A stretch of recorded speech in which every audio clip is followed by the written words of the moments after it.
Good morning, ladies and gentlemen. We are honored to welcome you to the first day of Sapientia 3.1 seminar series. So we are delighted to have you join for us for the Promises to Offer series and insightful and enriching sessions.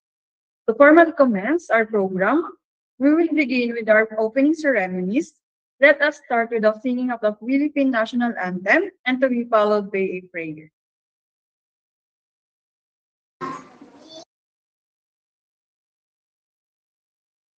Mga kababayan, ang pambansang awit ng Pilipinas.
Lead me, Lord, lead me by the hand and help me face the rising sun.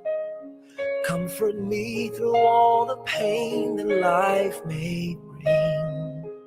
There's no other hope that I can lean upon. Lead me, Lord, lead me all my life. Walk by me across the lonely roads that I may face. Take my arms and let your hand show me the way.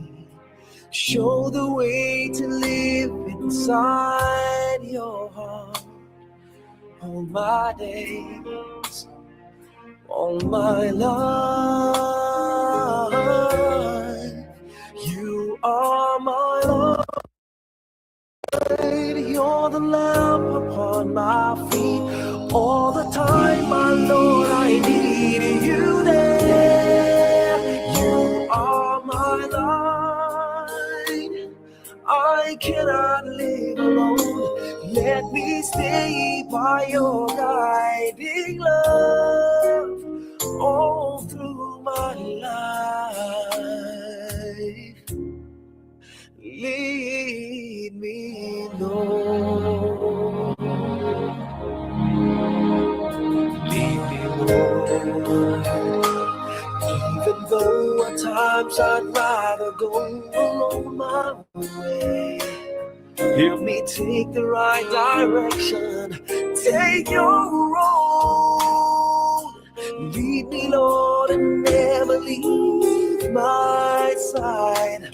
All my days, all my life, you are my light. You're the lamp upon my feet. All the time, my Lord, I need you there. You are my light. I cannot live alone. Let me stay by your guiding love all through my life. You are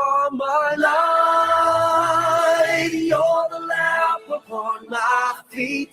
All the time, my Lord, I need you there.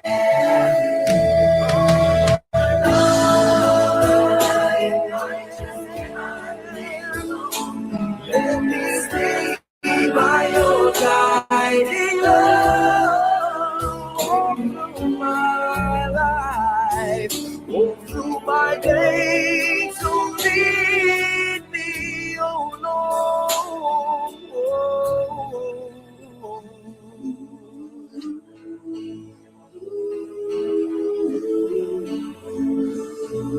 Lead me.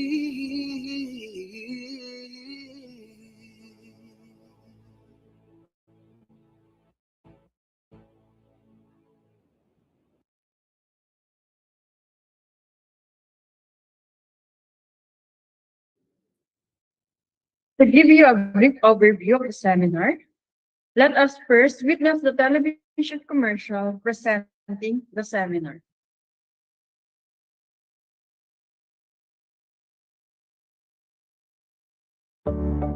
Are you ready to take your professional development to the next level?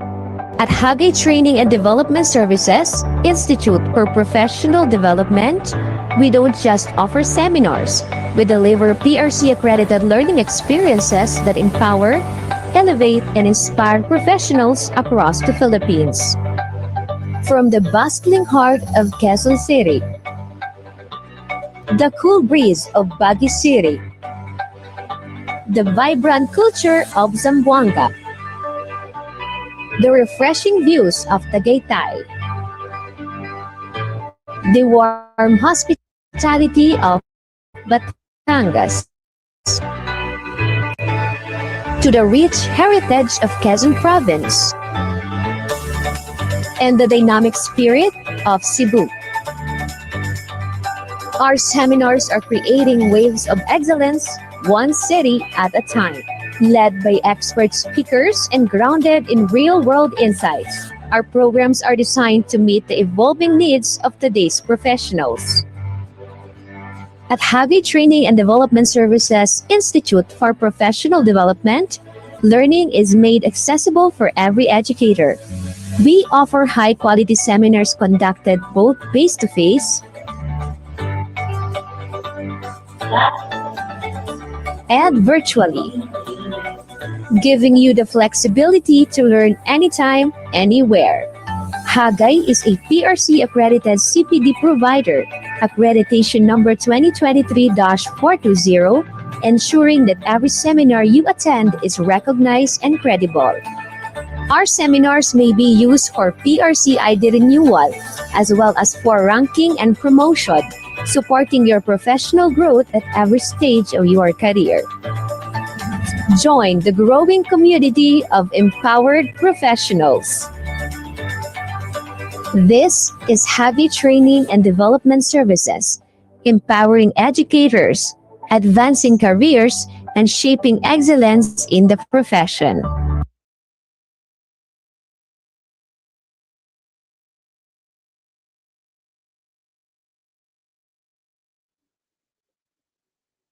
To officially open the program, it is our pleasure to welcome the Chief Academic Officer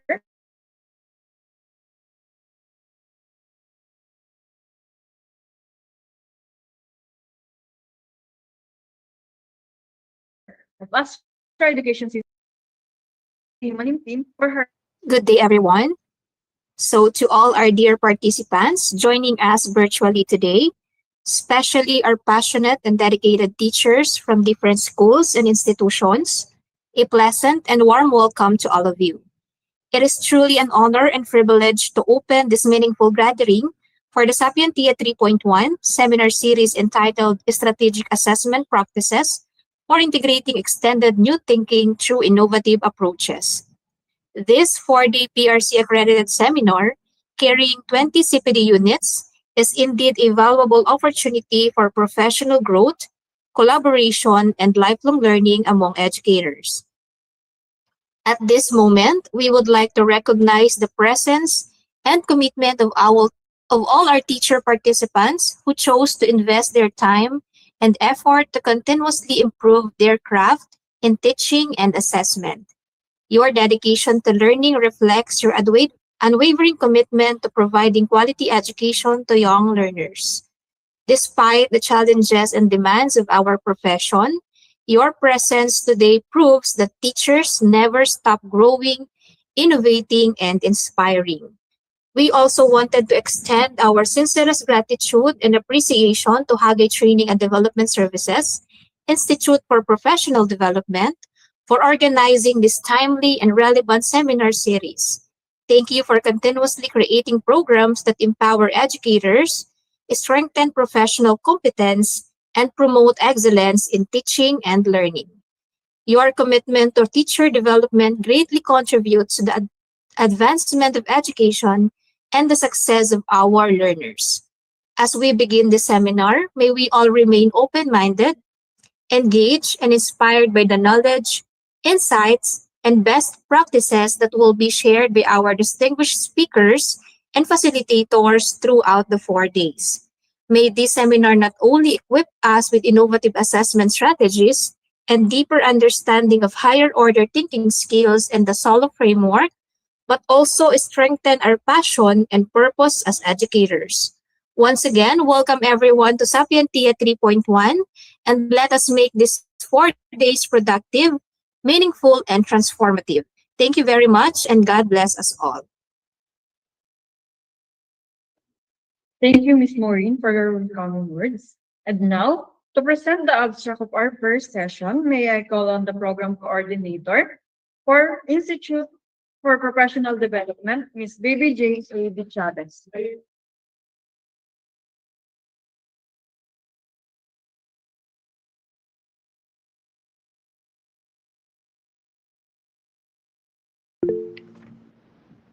Good morning, everyone. Allow me to read the abstract for today's session.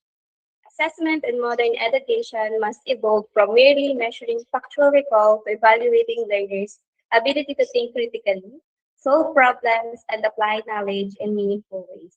This topic explores the need to reframe traditional assessment practices to support the development of higher order thinking skills or HOTS, which are essential in preparing for the demands of the 21st century. Participants will examine how assessment can become an instrument for deeper learning rather than simple compliance or grading mechanisms. The session will also discuss strategies for creating learner-centered assessment that encourage analysis, evaluation, creativity, and innovation. Emphasis will be placed on aligning assessment methods with curriculum goals and real-world learning application. Through reflective discussion and practical examples, educators will gain insight into designing assessment that cultivate independent thinking, intellectual curiosity, and lifelong learning among students.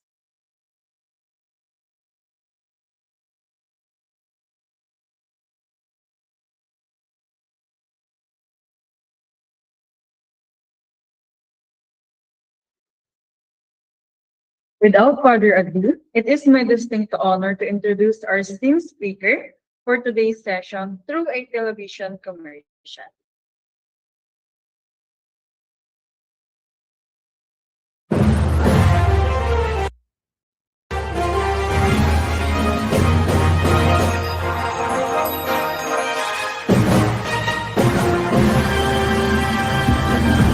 Our speaker is a dedicated and passionate educator specializing in English language teaching.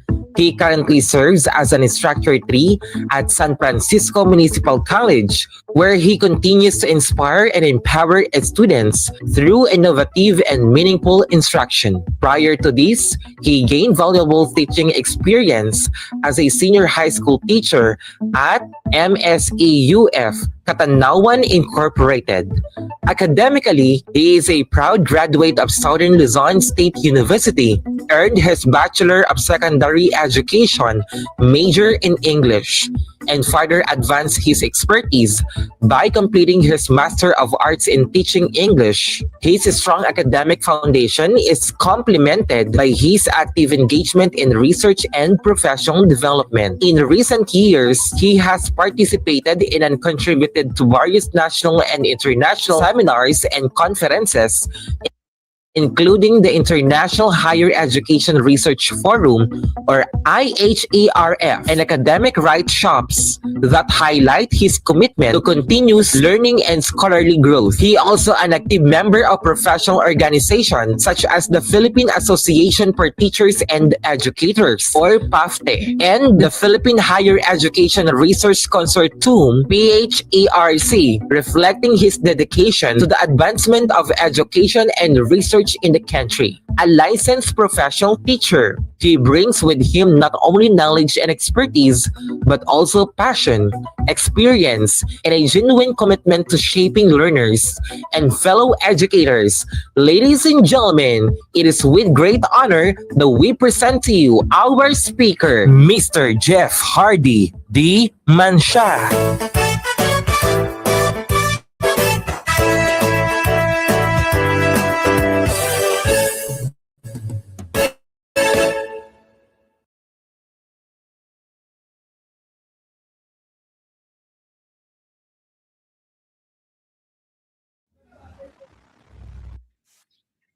Hello, good morning. Am I audible?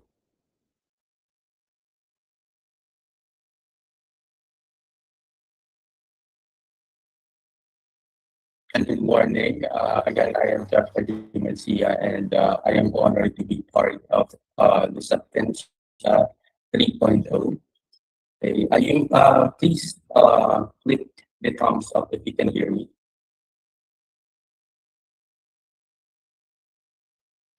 Just for me to know if I am audible so that I can continue.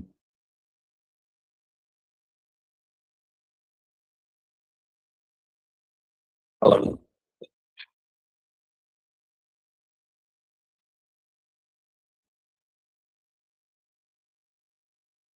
Okay. So let me just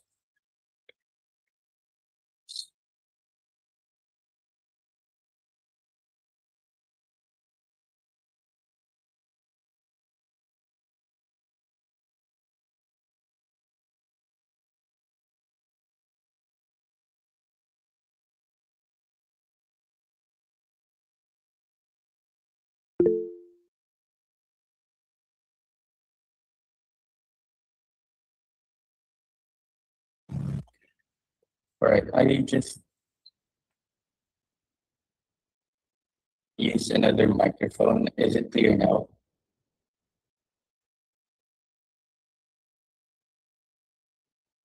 How about now? Is it audible?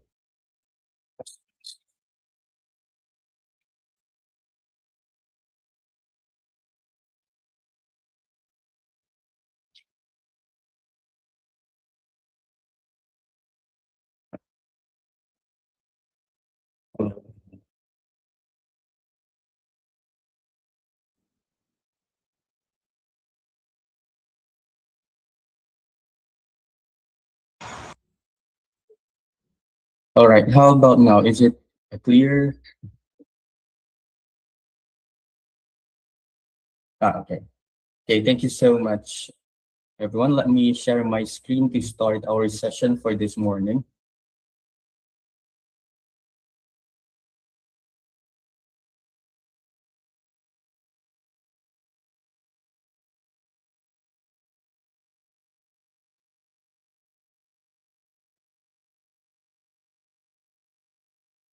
Mhm.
Okay.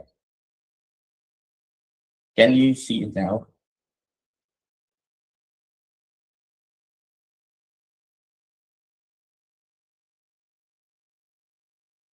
All right. Okay, again, good morning, everyone, and welcome to our webinar for this morning titled Reframing Assessment for Higher Order Thinking Skills, or HOTS, under the Sapientia 3.0. Again, my name is Jeffrey Mancia, and I will be with you for today's session. Okay, so before we begin, let me ask you to take a moment.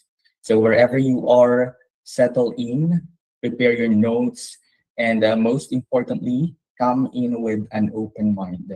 All right. Also, in order for us to know one another, since I can see, your names on the screen, for us to, to better know one another for this session or for today, please type your place where you came from on the chat box. Okay, because I think we came from different parts of the Philippines. Okay, some came from Baguio City, Cebu, La Union. Wow. Okay, Davao, General Santos, Antipolo. All right. So welcome everyone in the first day of your Sapientia 3.0. All right. Thank you so much for those who are actively participating on the chat box. Okay, you are all recognized. Oh, some came from Kuwait. Okay, you're welcome. And thank you for being with us in this webinar. Okay.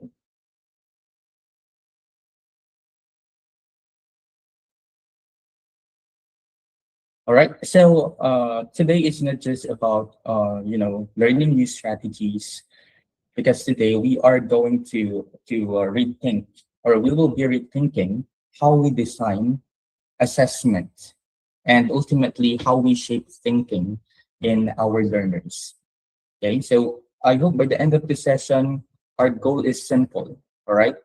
That you walk away with the practical ways to transform your existing assessments into tools that will actually truly develop the critical thinking of your students. Okay.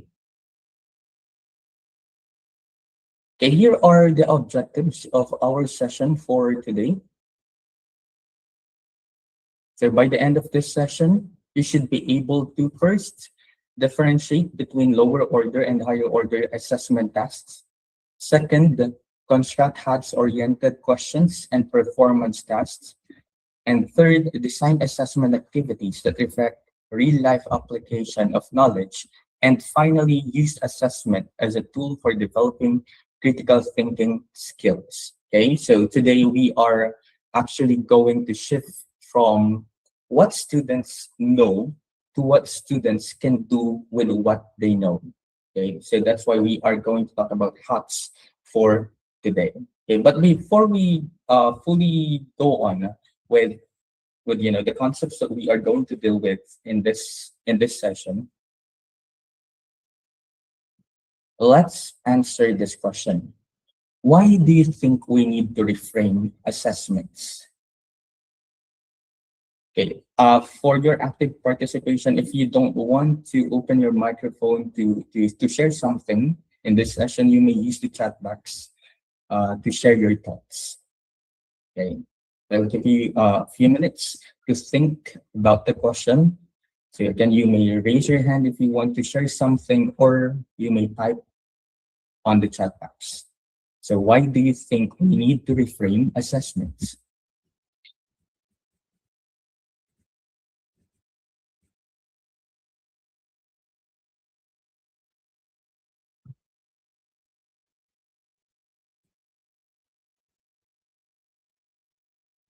Yes, anyone?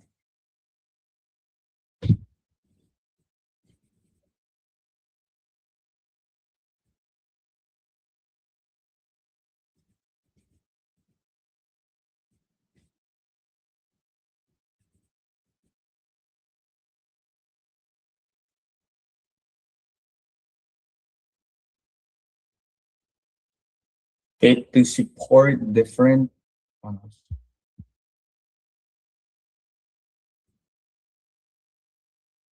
Okay, some answers are about to support different learning styles to meet the needs of our present learners, to assist the changing needs of today's learners.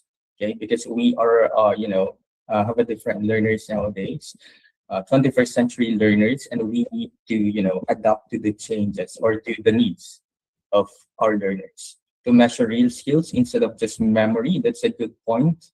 And to improve assessments, we also need to reframe assessment because learning is more than just getting the right answers or passing exams. That's really a good point.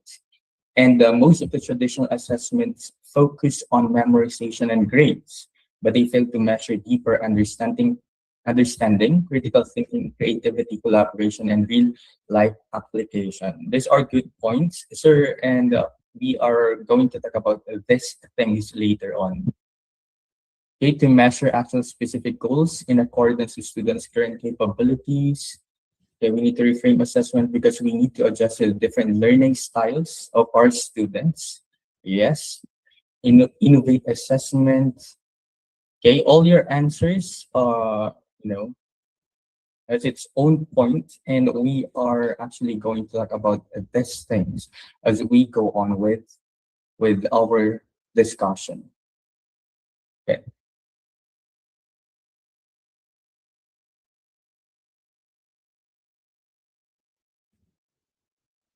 Yeah, 21st century shape and upgrade. Okay. Okay, think of this. You don't need to answer aloud or, share something. Just think about your own practice. Just reflect. Okay. When you assess your students, are you mostly checking what they remember? Okay. Are you actually checking, or are you just mostly checking what they remember? If we're honest, many of our traditional assessments, just like what was already mentioned on the chat box earlier, traditional assessment have been recall based. We ask students to define terms, identify concepts, list facts, or describe the processes. And actually, these are not wrong. Okay, they have their own place. They have their place in the learning of our students, but they often stay at the surface level of learning. They tell us what students can repeat, not necessarily what they truly understand or can apply. Okay. Now, here's the challenge. Okay, that we need to confront. Our learners today are growing up in a world that is fast changing. You know, information reach because of a one click away information. They have their gadgets. We are in the information age. Yeah, increasingly complex. And in today's world, they are expected to navigate real life problem. Think critically about the information that they have. Okay, how are they going to evaluate information that are in front of them with with many fake news that we can see all over the social media platforms that we are using on the internet. Okay, those things. They also need to collaborate with others and make informed decisions that they can actually use in the real world. So are our assessments preparing them for that kind of world? Okay, because if our assessments only measure memory, then we are not fully equipping our students with the skills that they actually need beyond the classroom.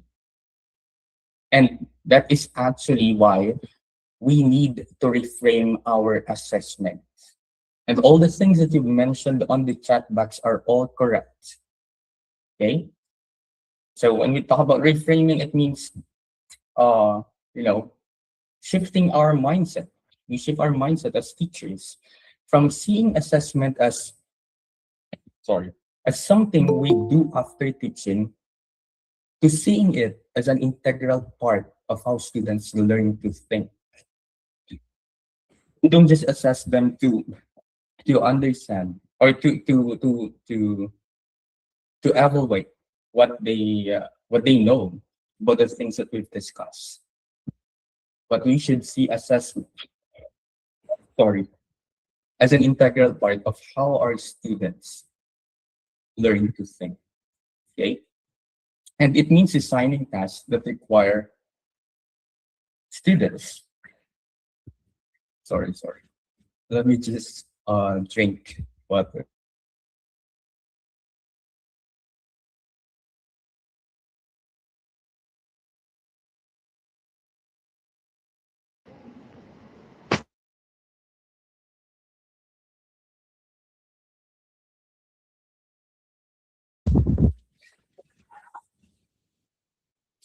All right, I'm back.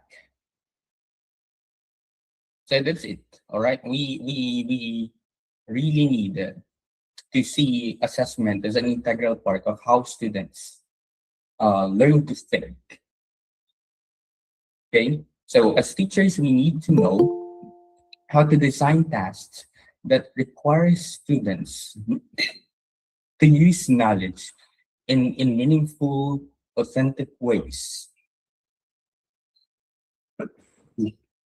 Okay, so with that, instead of asking what the students know, which often leads to short and recall-based responses. Okay, just like what is this, what is that? Okay, which often leads to recall-based responses from our students. So with that, we need to begin asking, what can you do, or what students can do with what they know? Okay, what can you do, or what students can do with what they know? And that shift is actually powerful because now students are just retrieving information. They are not just retrieving information. They are applying, they are analyzing, uh, evaluating, and creating. They are also explaining, they have their own reasoning, they can solve problems, make connections about things, about concepts, even produce outputs that actually reflects their real understanding of the concepts or of the foundation knowledge that they have. Okay, so in this reframed approach that we are going to talk about today, assessment is not just a grading tool, and I think that was already also mentioned uh, on the chat box earlier. Okay, so it's not just a grading tool. Okay, it is a tool for thinking, tool for learning, and you can use it as a tool for empowerment. So as we move forward in this session, um, I would like you to reflect or keep on reflecting on your own assessments inside the classroom. Are they measuring memory, or do you think they are developing critical thinkers? Okay, we really need to look at that. Okay, think or reflect. Do you think your assessments are measuring memory, or they are just, or are they measuring memory, or are they developing critical thinkers? Okay, because that shift from memory to meaning is, actually the heart of what we are trying to aim or to achieve today. Okay, for our students to think critically, to become deep thinkers with the assessments that we are giving them. Okay.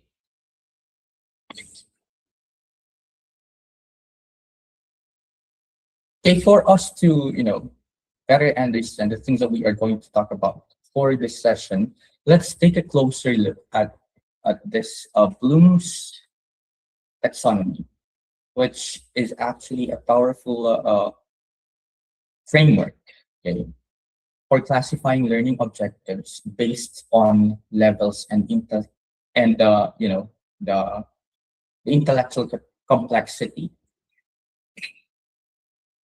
Okay. At its core, you can see in here, since it is an organized, it is organized as a hierarchy of thinking skills, starting from the basic cognitive processes, as you can see at the lower level, and gradually moving toward more complex and more sophisticated forms of thinking. Okay, and with this framework, it helps us to understand not only what students are learning, but also how deeply they are engaging with that learning. Okay, from its transition from foundational skills like remembering facts, understanding concepts, to higher order thinking. As learner progress, they move through applying, analyzing patterns, evaluating information. And as you can see in here at the peak of the domain is creating, wherein in here students can already synthesize various elements to form, to form an output. Okay.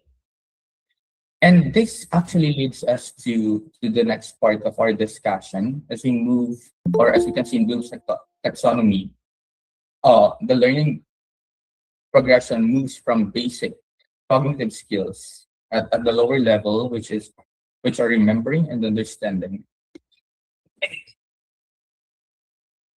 Yeah. And to more complex thinking at the higher levels. So, but yeah, for today, we are going to focus toward the upper three levels of the hierarchy, which are analyzing, evaluating, and creating. Okay.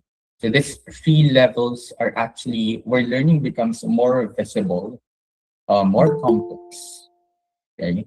Where students are no longer just receiving information, because in here they are working with it, questioning it, judging, evaluating.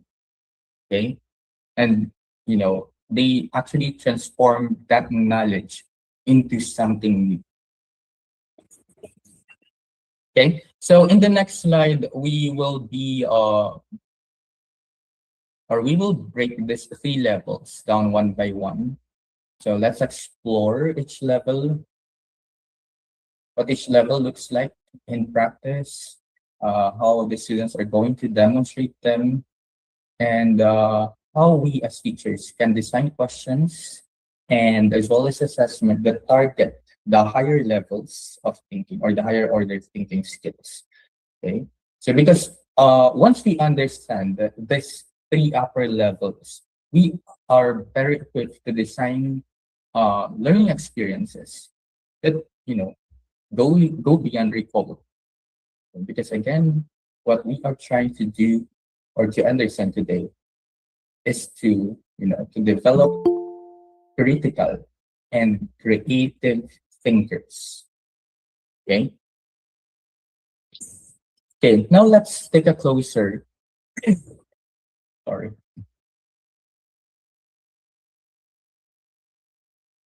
Now let's take a closer. Let me just drink some.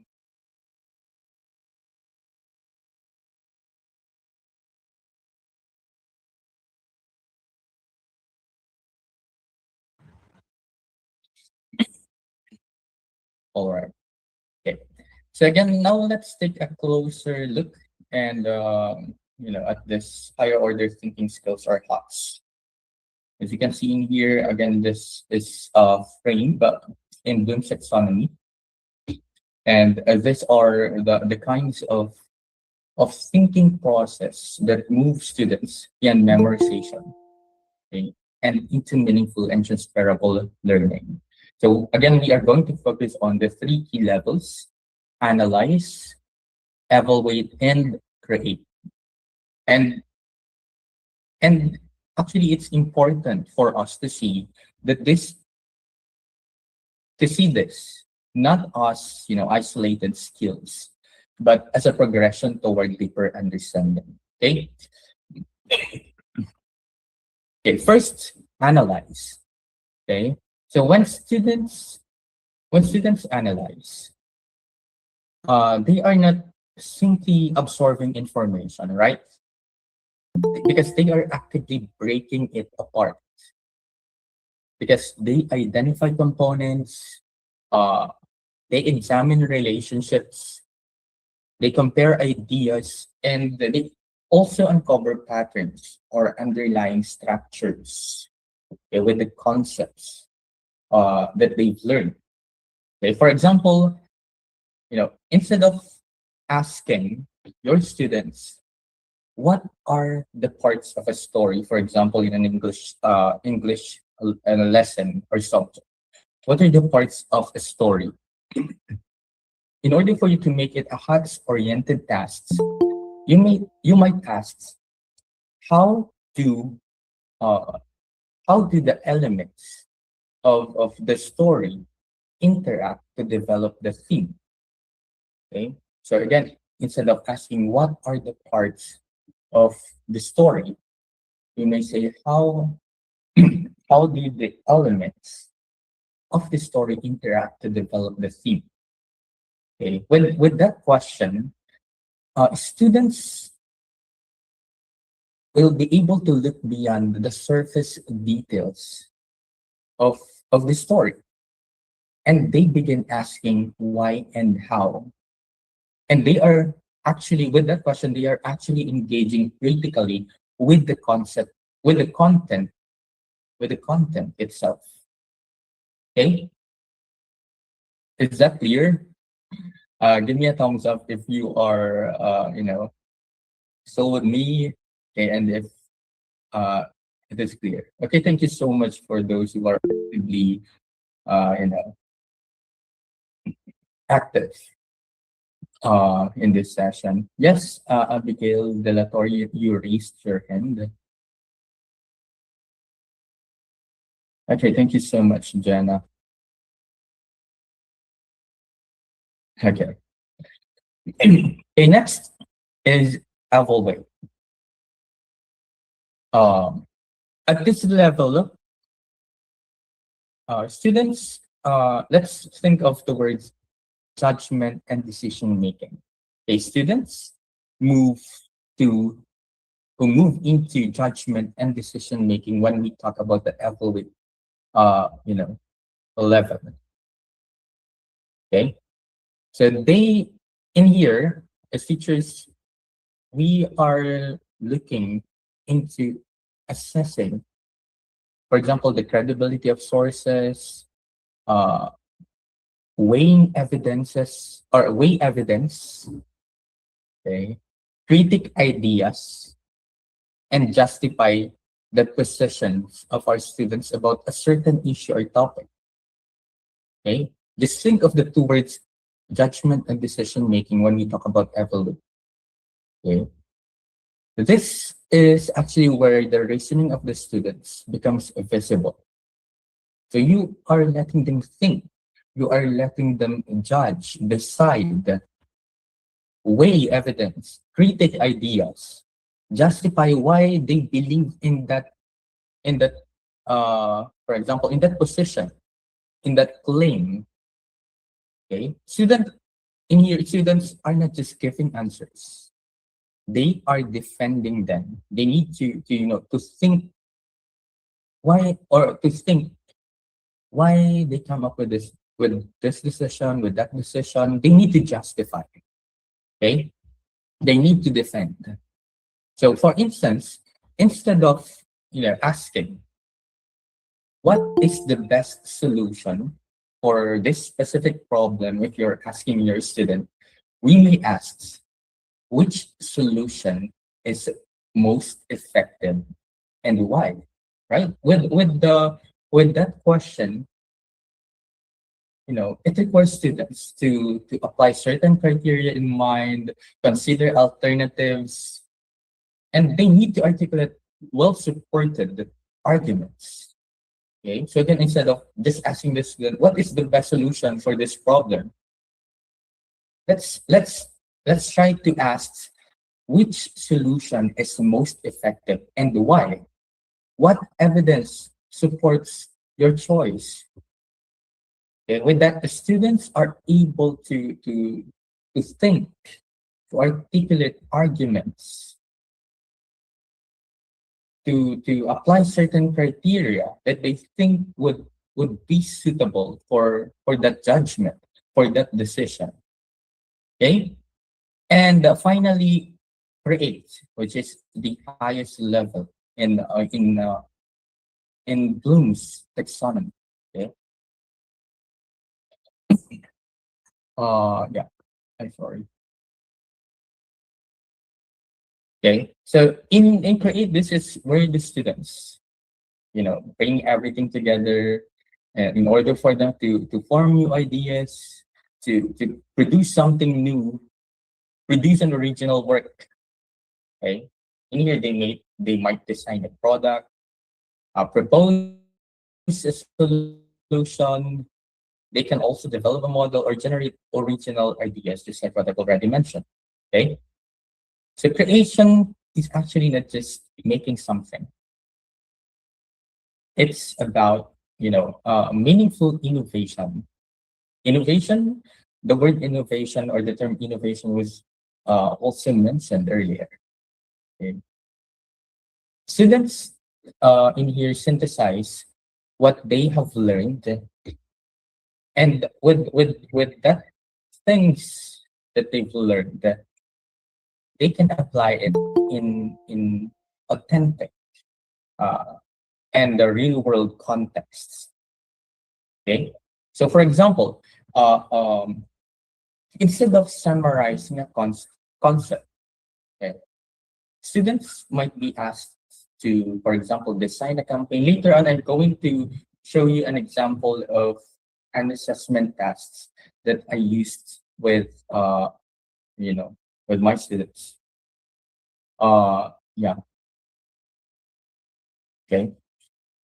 So for example, in create, okay, which is the highest level of doing signal taxonomy, instead of summarizing concept, in here you may ask or you may give tasks to students wherein they will be able to, for example, design a campaign, develop a prototype, of course, depending on the level of the students, or construct a performance or do a performance tasks. Yeah, that actually demonstrate their understanding about the concept or about the lesson or the topic. Okay, so let's try to emphasize this clearly. Okay, if your assessment only asks students to recall, you just make them recall, list, define a concept, then it is operating at a lower cognitive level. Just understanding, just remembering. But if your assessment requires students to explain why they think that way, if you let them explain their thinking, you let them justify their answers, their decision. Why you come up with that decision? Why did you come up with that answer? Why do you think that way? Okay, it you know it is already in a higher order thinking. Just like when you let them analyze relationships, you let them evaluate evidence. You make them evaluate if this is factual or not. And with the so many fake news around or in the social media platforms that we are using, or if you let them create something new, let them innovate, then you are truly engaging your students with the higher, or you're engaging them in higher order thinking. Okay. And again, that is the shift that we are trying to aim today. From simply measuring what students know into deeply understanding how they think. Okay. All right. Are you still with me? Okay, give me a thumbs up. Give me any reaction. Okay. Okay. Thank you so much. All right. This time, let's not clearly and let's clearly distinguish between lower order thinking skills and higher order thinking skills, because this this distinction is you know is the heart of how we design meaningful assessment, because we really need to distinguish first. Okay, so lots or lower order thinking focuses primarily on recall and basic understanding, or on memorization. Okay. These are the kinds of thinking tasks where students only retrieve information. They only retrieve information on the things that they've learned. Okay, they just define, identify, lists, describe, yeah, they recall. Okay, so the example that we have here is the question: what is photosynthesis? And when we look at this question, there is nothing inherently wrong, right, with this type of question, because it helps us check foundational knowledge of our students if they really have something in mind about what is photosynthesis. In fact, students need this base before they can move forward, right? Is that right, teachers? Yeah, okay. So foundational knowledge is is important as well. They need this.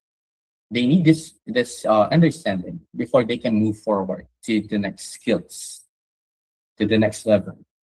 But if we stop here,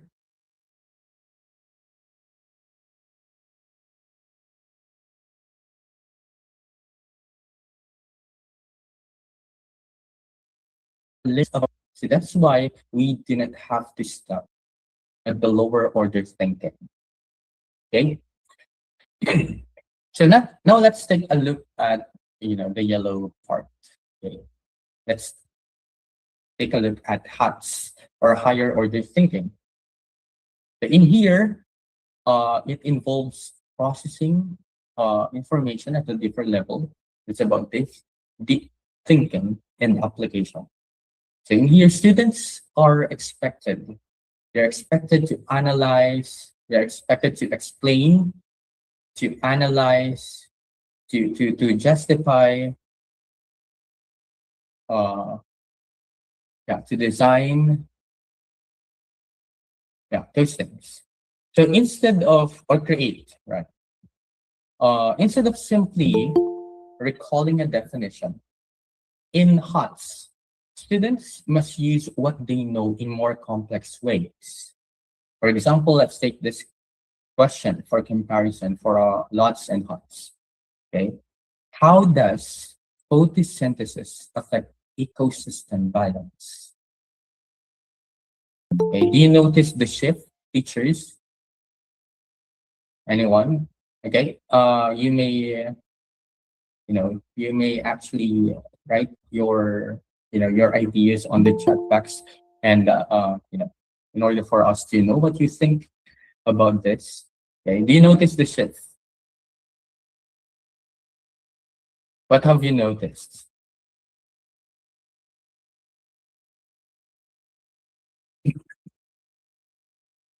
As you can see, I am for as of this moment, I am asking lots question, we are just, recalling information, I'm just trying to know, to understand, uh, your, what you see, what are your, prior, or what are your knowledge about this. Okay. So we can notice the shift, right? The first question, what is photosynthesis? Checks if the students know the concept. Okay, right? And the second question, how does photosynthesis affect ecosystem balance? Ask students to think with the concept. Think with the concept. Okay, think about photosynthesis and how does it affect ecosystem balance. Okay, so as you can see, for students to answer Hat's question, they must understand photosynthesis, connect it to, to the ecological relationship, analyze the cause and effect, and they need to think of the possible, or they need to even consider the effect of this of photosynthesis to the environment, its environmental implication. It engages in multiple levels of thinking all at once. That's why the second question is, a higher order thinking. So instead of just asking what is photosynthesis, let them think with the concept of photosynthesis. Okay, so to take it simply, let's take a look at, or let's frame it in this way. Lots asked for answers. Lots asked for thinking. Okay, bear that in mind. Lots asked for answers. Lots asked, lots asked for thinking. Okay, and that difference is really critical when we are giving assessments or questions to our students. Okay, is that clear, everyone? Okay, thank you so much with your responses. Okay, and as teachers, our goal is not actually to eliminate lots. Okay, I want to make myself clear with that. As teachers, our goal is not to eliminate or remove lots, but we need to use it as a foundation, a stepping stone. Yeah, we guide students from remembering and understanding toward analyzing, evaluating, and creating the three upper levels of the taxonomy. So this progression uh, build or builds not just the knowledge, okay, but we need to build something wherein the students will have independence in thinking. Okay, because we need to prepare them for for the real world, not just book based, uh, limiting them in the four walls of the classroom, or limiting them with just recalling, identifying, defining, and describing concepts and ideas. Okay. Okay. One practical way to do this is, by modifying a questions. For example, instead of just asking, instead of just asking what is ganito, what is photosynthesis, what is this and that, we need to reframe our questions to why is this important? Why is this concept important? What is the importance of this? Okay? Or instead of saying list the steps of of list the steps. For example, you just let them list steps. For example, how to cook, for example, what dish? How to cook adobo, for example, if that is a, you are in a TLE class or whatsoever. Okay. Instead of just listing the steps, try to ask which step is most critical and why. So with that, you are not just, letting them remember information, but you are letting them think, think critically, analyze. Okay. Also, instead of just letting them describe, you may say, how would you apply uh, describe this situation, for example, describe the scenario. So instead of that, instead of just letting them describe, why why won't you ask how would you apply this in a real life situation? Okay. So you let them think. You let them have the independence in thinking. And you are actually putting them or situating them in a real life scenario. Okay. And this small shift in questioning can lead to big shifts in student thinking. Okay. Because, as teachers, we must have that, skill of the, art of questioning, right? We must know how to shift our questions into something that would lead students to think, to think critically and not just remember something. Okay. So again, as we move forward, I am always saying that you must reflect with your own assessments. So as you reflect with your own assessment, ask yourself, okay, if am I asking students to give answers, or am I giving them opportunities to demonstrate what they know or what they are thinking? Okay. So think about that. Reflect on that. Okay. Are you just giving students, or are you asking students to give answers, or are you giving them opportunities to to to show or to demonstrate thinking? Okay. Because ultimately, as teachers, okay, we need to move learners from passive recall to something meaningful engagement with the knowledge.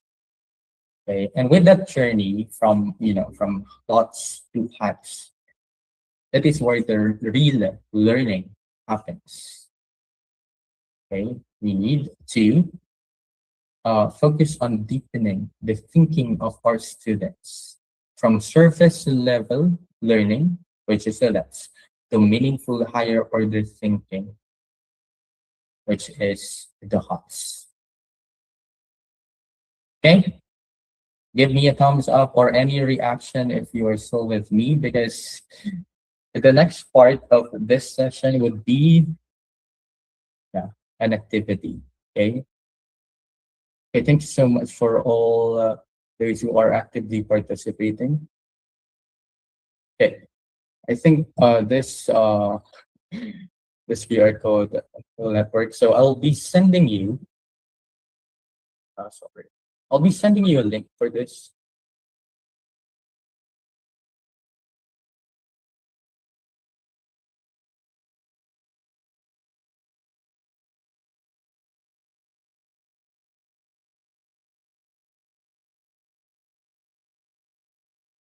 Just wait a second. I am just trying to access.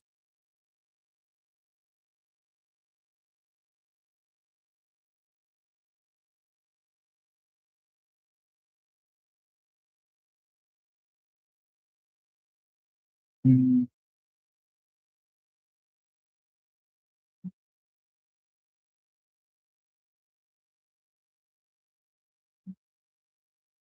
Okay, I'll be sending the link on the chat box.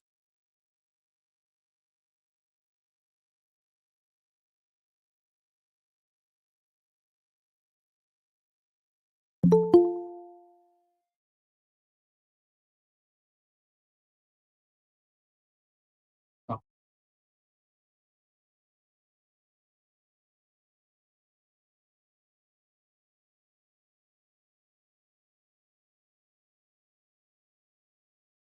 where is the chat box? Anyone would please type something in the chat box so that it will pop up on my screen. Okay, thank you. So here's the link. Thank you so much. Okay, here's the link. Okay, you may okay, in this activity you are going to, yeah, thank you so much for that. So in here, we are going to have the first activity. Okay. You'll be given sample questions in here across different subject areas. In here, you're going to classify uh, lots versus lots. Okay. But then here's the twist, of course. You don't have to stop just identifying them. You must explain why on the chat box, or anyone who would like to raise their hand and speak. Okay. So I can see that you are all. I will present the screen of that.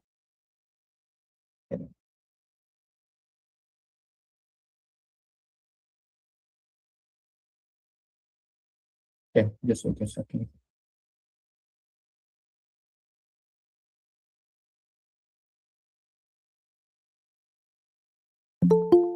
Yeah, you may. We have 38 participants as of the moment, and we are 214 here. Or of course, except to to the facilitators of the event.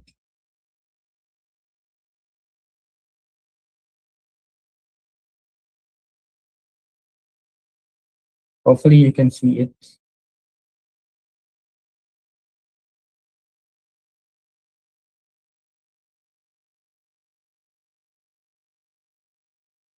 Okay, let's just wait for the other participants.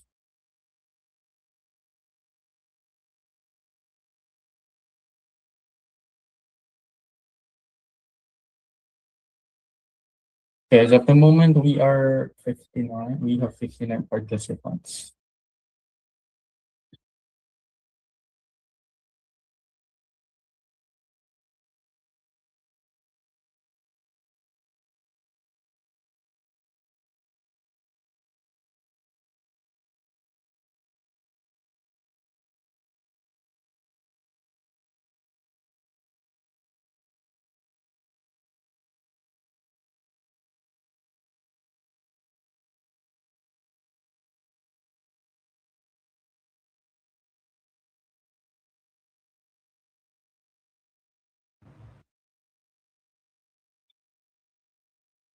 Okay, let's still wait for the others to join so that they may also actively participate with our first activity.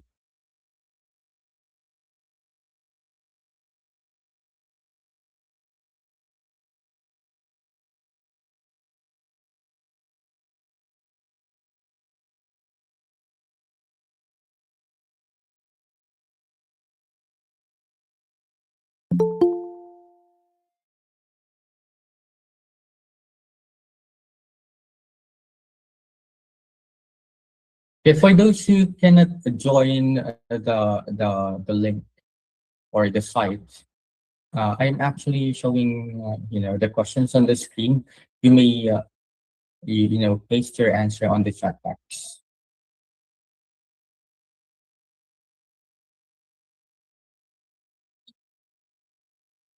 Yeah. Okay.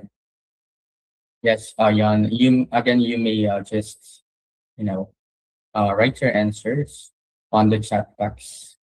I'll be showing on the screen the questions. All right, let's wait until it's 100.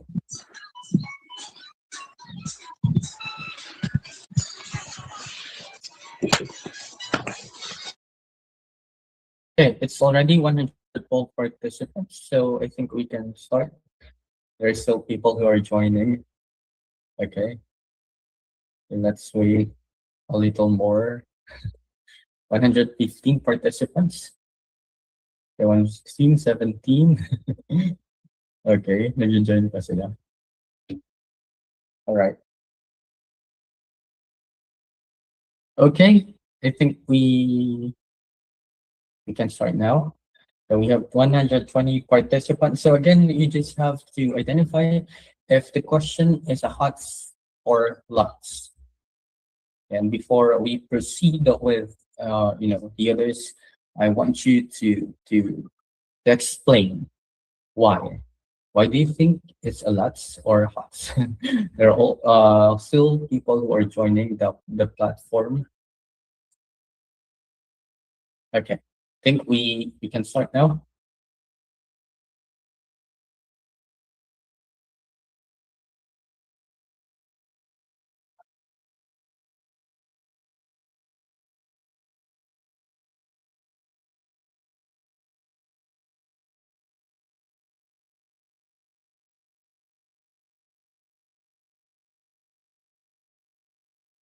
Okay.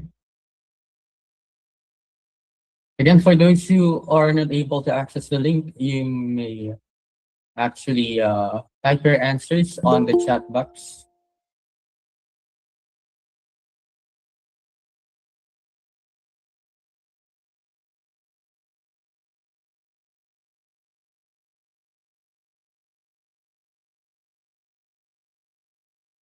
Okay.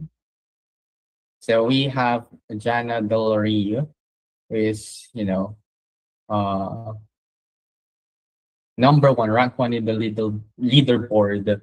Okay. So what is your answer, Jana? Hello, Jana. Okay, that's can I hear or may I hear Jana or Jana's explanation about this? Yeah. You may open your microphone. Why? Why do Yes, you think this is yes. us? Yes. Lots Hi, Jana. because the question is just asking the students to define, just to define, sir, and that define belongs to the lots, sir, question. Okay. Okay. Thank you so much, Jana. So it is, just asking the students to define what metaphor is. Okay. And it is, just that or letting the student remember something. Okay. Okay, let's continue.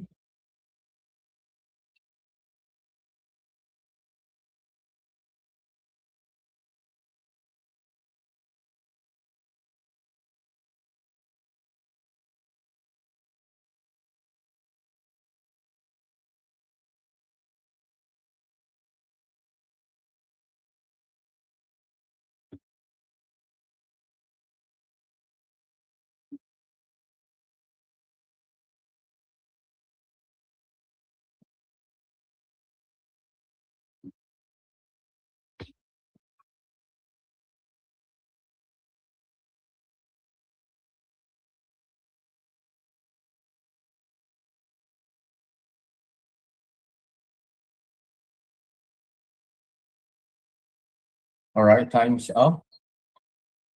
Okay. Rank one on our leaderboard this time is Marianelle. Can we hear from, or yeah, may we hear Marianelle? Okay, what is your answer?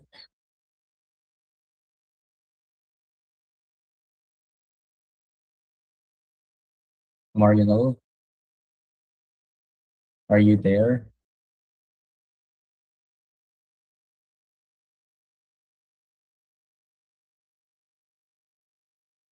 Yes, anyone. Anyone, how about, yeah, okay, sure.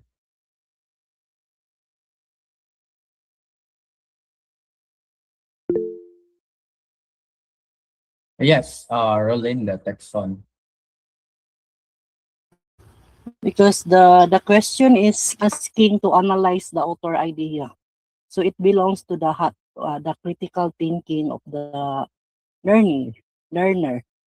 Okay. Thank you so much, Rolinda, teacher Rolinda. Okay, you're Welcome, right. It's sir. okay. You're Yes, it's welcome. all right.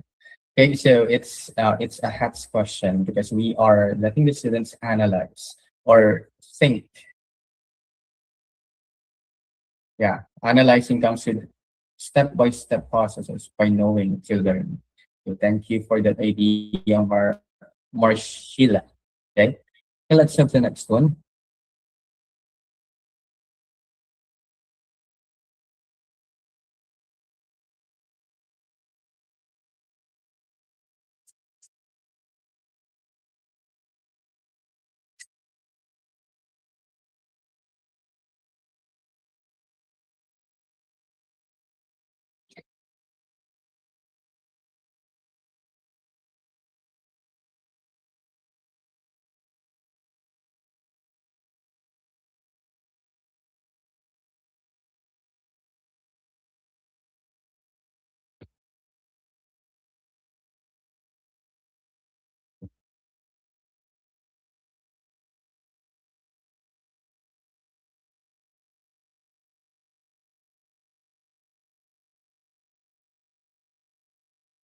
All right.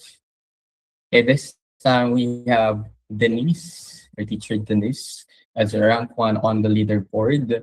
May we hear something from teacher Denise?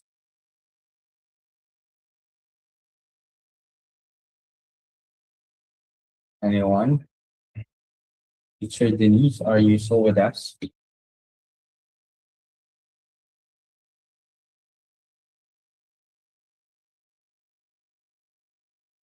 Does the question require recall only, or does it, require reasoning, analysis, or justification?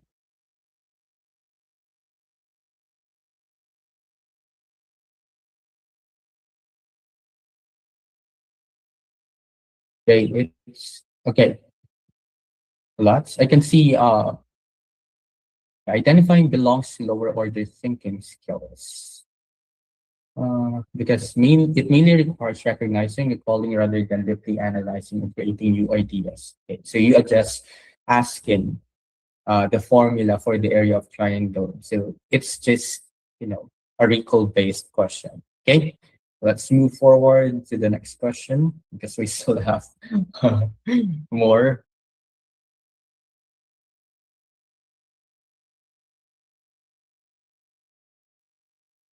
Pick your responses.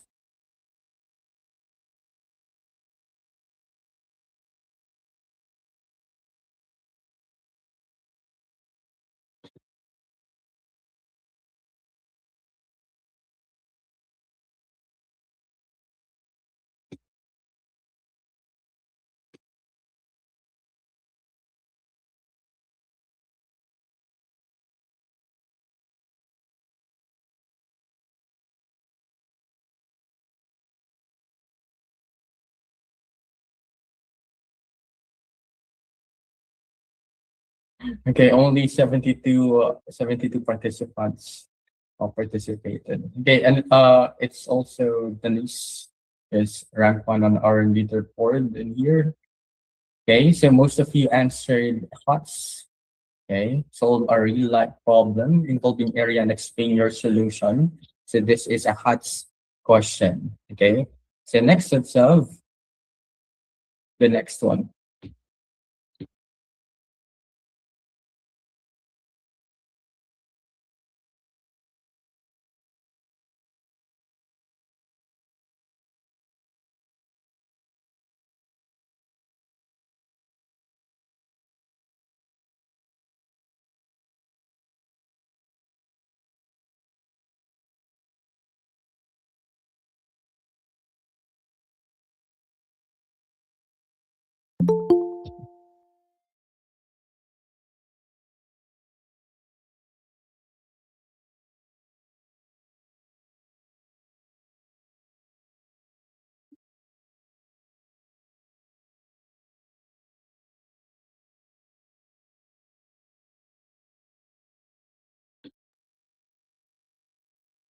All right, time's up. Okay, we have Araya. Okay. We have Rhea, who's rank one on the leaderboard, and most of you answered HOTS and 8 answered LUTs. So why do you think this is HOTS, Rhea? Good Okay. morning, sir. Uh, Because the question allows the student to explain the changes in temperature. Okay, it allows the students to explain the changes in temperature, and according to Ma'am Marshila, It explain, it's explain open-ended, gives students platform to interpret on their own. Yes, that is right. Okay, we are letting the students to think about the concept. Okay, we let them explain the changes, why the changes in temperature. Okay, that affects the states of matter in real life situation.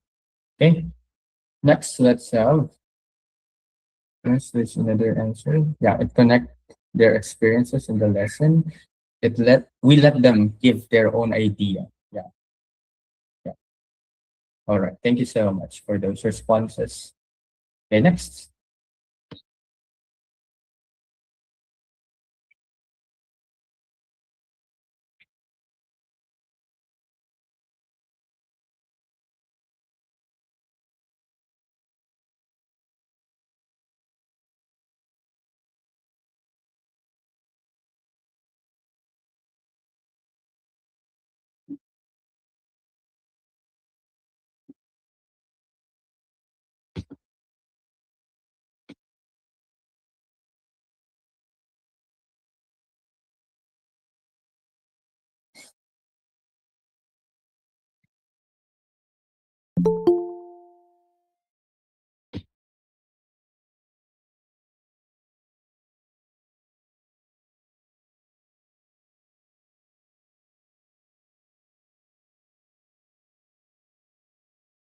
Okay. So this time, let's try to ask those participants who are in the chat box. So, why do you think most answered HOTS? Okay, 79 answered HOTS. So, why do you think this is HOTS? Yes, yes, Ma'am Sheena.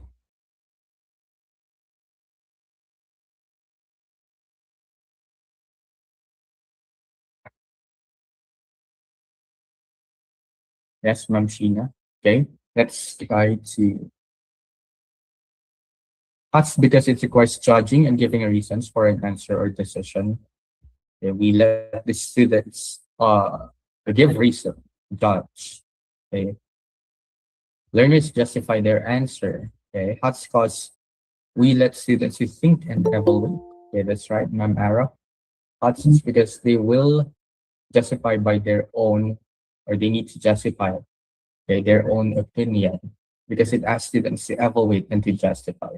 Okay, those are all correct. This time, let's have the next one.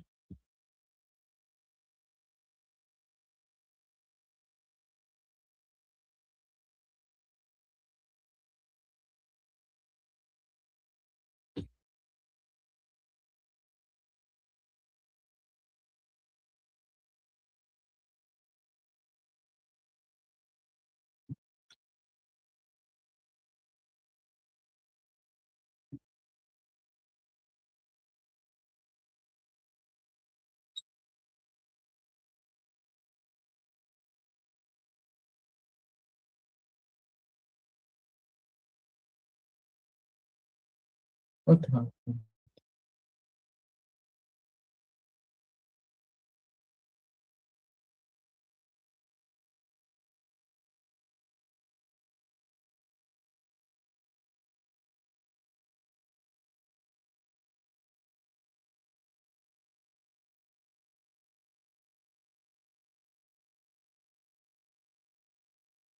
All right, there are already 78 responses.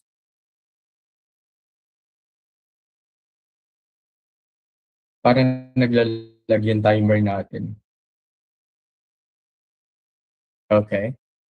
I can, yes, just keep on, chatting your ideas on the chat box. I am reading those things.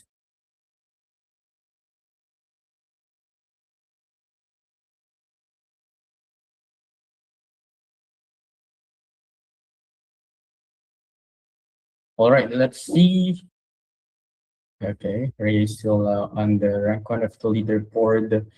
Okay, lots. Okay, so lots because we're just going to match the specific functions designated information. Identifying is remembering. Okay, Kung masyado siyang mababaw. Okay? It just allows the student to remember details. Okay, thank you for those who send their thoughts on the chat box. Well, let's move to the next one.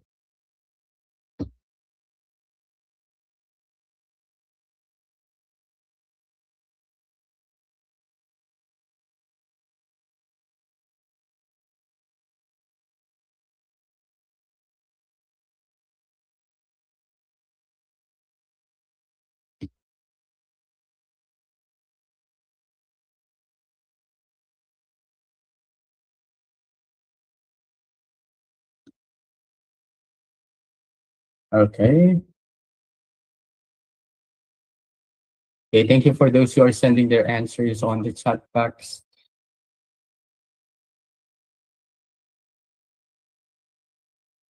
Okay. As for those who are answering on the chat box, you may also include the reason why you think it's HOTS.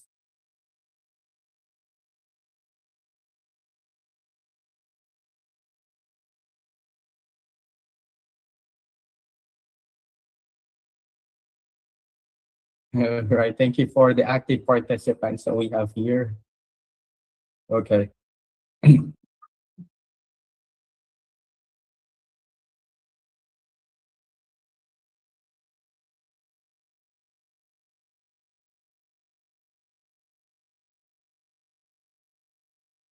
All right.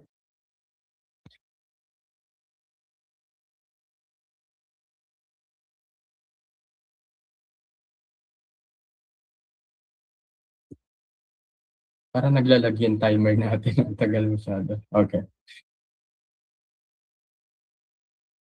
Okay. HOTS.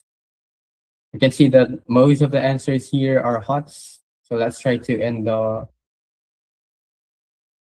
Okay, there's still people who are trying to take their responses.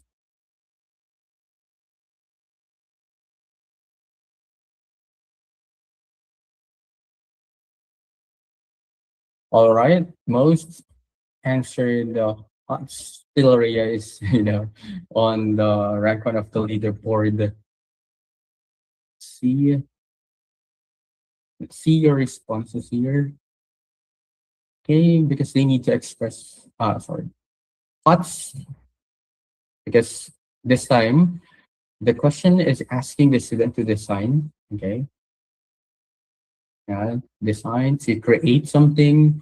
HOTS because it requires deeper thinking through designing and provide reasons on a concept according to Miles.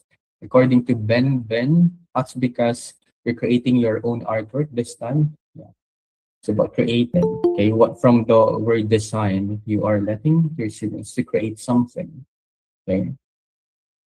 HOTS, it explains ideas. You need to create your own artwork because learners are going to design, plan, and create an artwork. Okay, thank you so much for all the responses on the chat box. Okay, let's keep on moving forward because we still have, uh, things to discuss after this. The next. Thank you so much for the responses.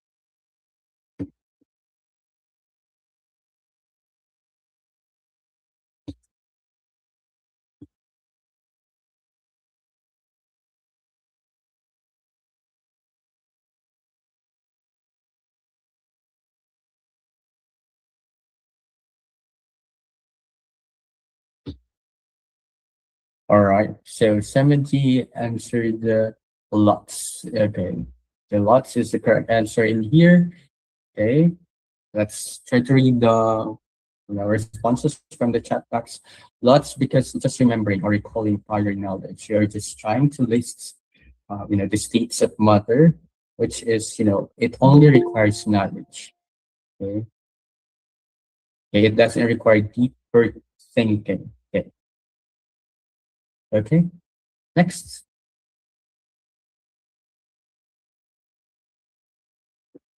Yeah, it's only recalling knowledge.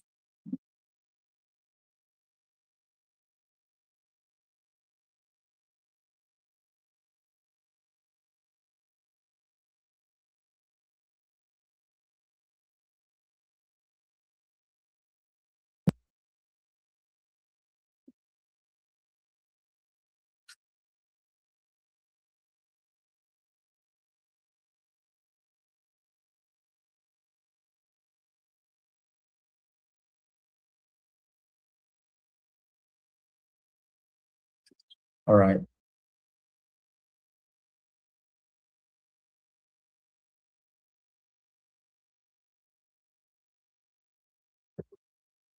Parang masyadong mahaba yung time natin.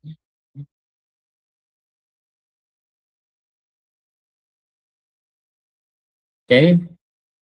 Let's try to end the timer.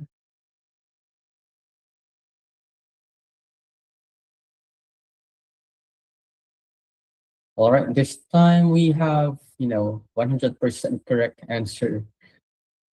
From those, 79 who answered, it's only 58 accuracy here because some participants did not respond. Okay, it's less because it requires describing. All right.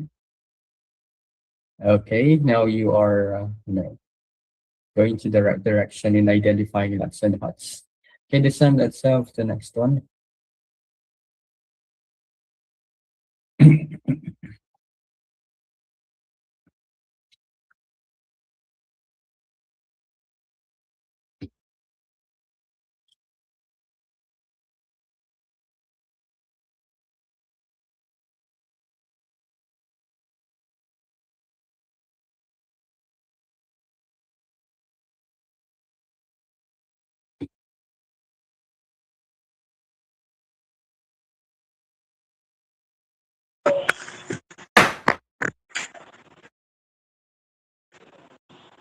Okay.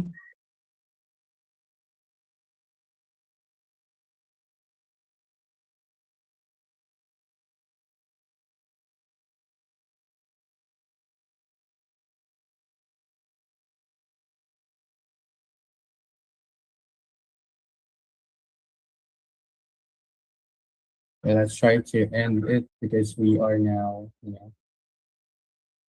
okay. Okay, it's also less. Okay. I think my co-participants should get press the submit button. Oh, okay. Maybe. Okay, but I can see that those who are picking their answers and now, 100% answered the question correctly or identified it correctly. This repetitive question somehow a great exercise for our minds. Thank you for that. Okay, thank you for appreciating Marshila. Okay, next itself. Okay, we only have 3 left. Okay, is this a huts or lots?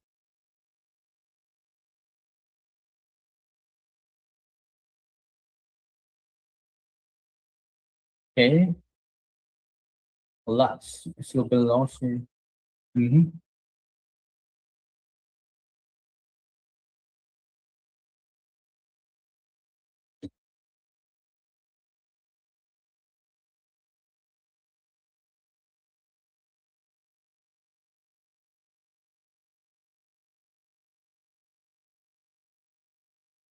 Okay, let's try to end the timer at 20.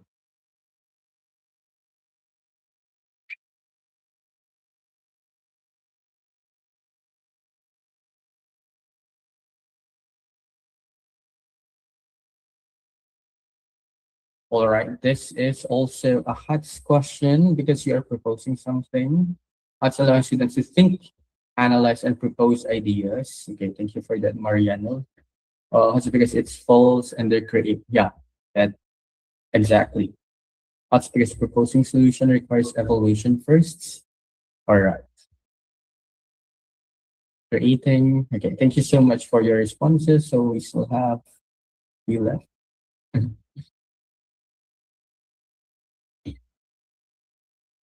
Okay, take your answers. Para masyadong marami yung items pala.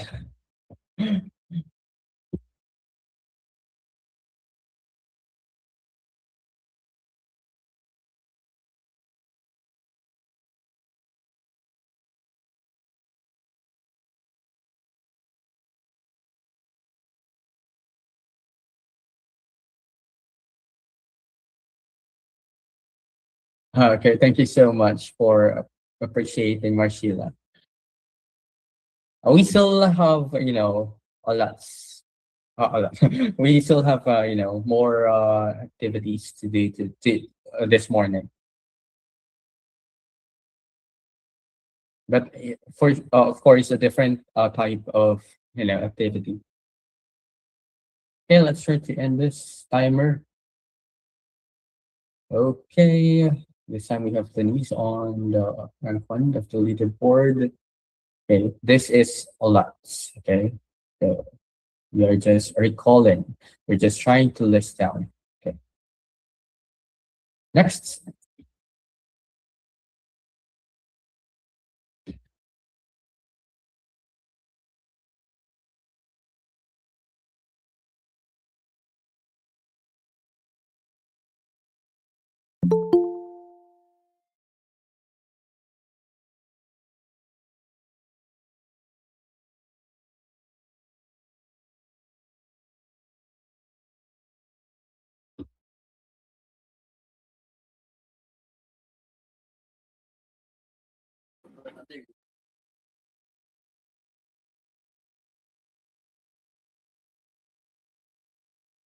Okay, HOTS. Most of the answers on the chat box are HOTS.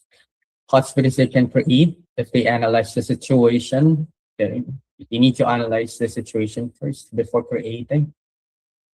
They need to analyze their personal health goals, their choices. Okay. Okay. Okay, thank you so much for the responses. Let's end the timer. Okay, and most of you get the correct answer. Okay, it's HOTS. Okay, that's right. Okay, next. Let's see who will be the rank one on the leaderboard after this question.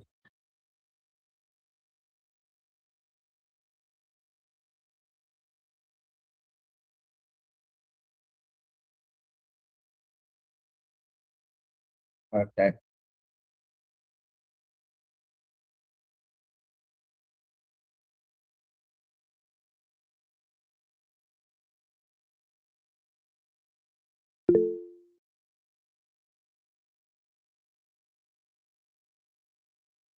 Yes, Nadia.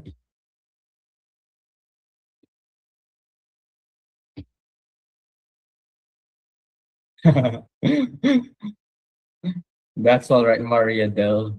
You may just type your answer on the chat box. Okay. Okay, let's end the timer. Okay, according to it's a lot because it's just understanding the concept. Okay, it's just defining the fact. Okay, you are just trying to recall an information. Okay, your answers are correct. Okay, it's a lot.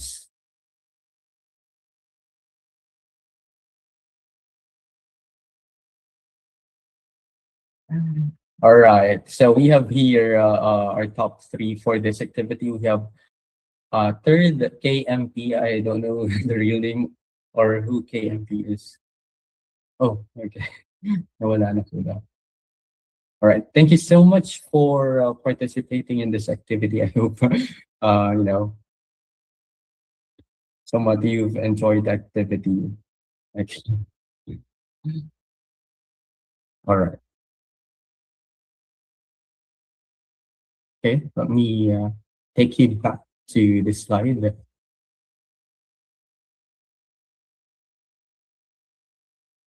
Thank you for the emojis popping up on the screen.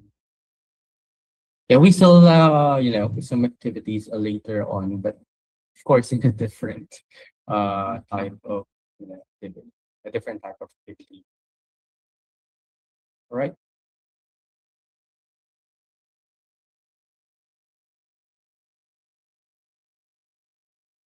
All right. So, am I audible? Okay, can see it. Okay, so let's continue our discussion. So this time, uh, since you are now that we can clearly recognize higher order thinking skills. Thank you so much for your appreciation, Ma'am Rolinda. All right. Okay, so now that we can clearly recognize higher order thinking skills, the next step is that uh, you know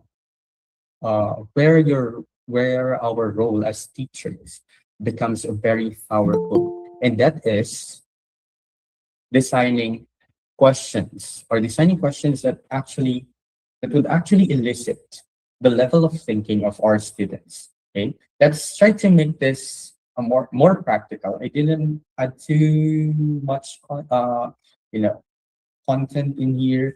I just want you to I just want this session to be more practical. Okay. So there are three key strategies that you can consistently apply when crafting HATS questions. Okay. The first one, as you can see here on the screen, is the use of real world context. Okay.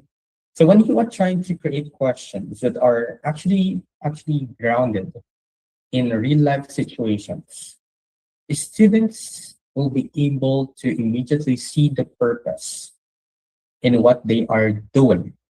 Okay. And if they see the purpose in what they are doing, they actually, gets motivation of on the things that they are doing.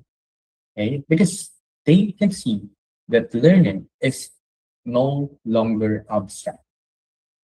It becomes relevant. It becomes meaningful because you are trying to ask questions or give questions that are in a real life situation or a real world context. Okay. So for example, instead of you just ask students with theoretical or purely theoretical questions, you might actually frame that question within a community issue. For example, an issue in the community, a real life problem, or a familiar scenario to your students. That's why, right, we contextualize. Okay. And with that, it encourage our students to transfer transfer their knowledge beyond the classroom. Again, we shouldn't limit our students in the four walls of the classroom. Okay. They must transfer their knowledge beyond the classroom and make sure that they are able to apply it in authentic ways, in real world scenario, in real world setting, in real world context. And when the students actually see the relevance of what they are doing, or the relevance of the question in them, engagement naturally increases. They engage because they can relate. It is relatable. The questions are relatable. The questions are, something that they encounter in their daily life, which makes it relevant and meaningful for them. Okay, so that's one key strategy. Okay, you need to use a real world context when you ask questions in your assessments. Okay, next, ask why and how. Okay, these are simple questions, but powerful question starters. Because with the why and how, you know, it actually pushes students to go beyond stating facts. Because with the why and how questions, you are actually trying them to, to let them explain the relationship about concepts, to let them process, to let them reason out. Okay? You let them explain their reasons, analyze their processes, and with that, you allow them to demonstrate a deeper understanding beyond surface level answers. Instead of just asking, what is this? What is that? With the questions, why and how, though that's simple, just like what I've already mentioned, these are actually powerful starter questions that would actually let them think beyond surface level. Okay? For instance, instead of, just like what I've already mentioned, instead of just asking them, what happens in this process? Ano nangyari dito? Okay? You may ask, how does this process lead to this outcome? What's the connection of that process that actually lead to create this, to create something? And why that step is important? Okay, for example, when cooking something, right? So now students are not just answering if you ask why and how questions. They are actually thinking through the content the content of the lesson. Okay. So they are thinking. Okay. Is that clear? Give me a thumbs up or any reaction. All right. Okay.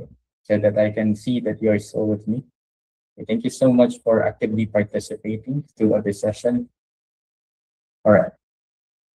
So the third key strategies that we need to remember is you need to let your student or require your students justification and avoid simple recall or avoid recall. Okay. This is where you make thinking more visible to your students.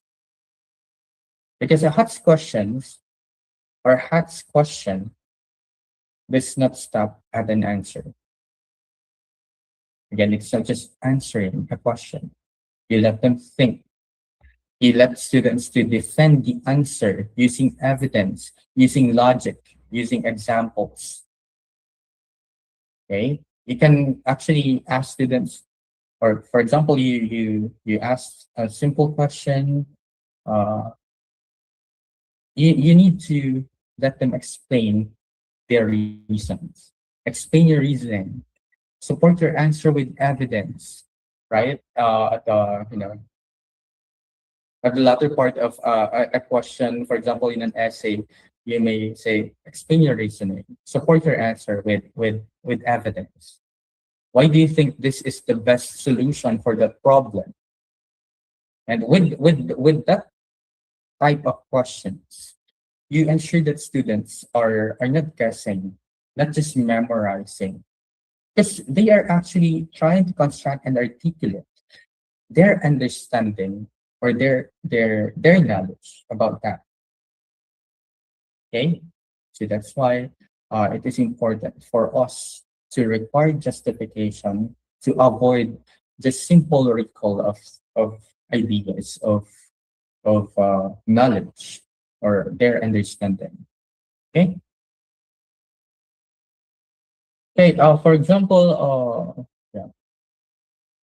for example, in math, though I'm not a math major, instead of just asking what is the formula, why don't you ask why does this formula work in this situation?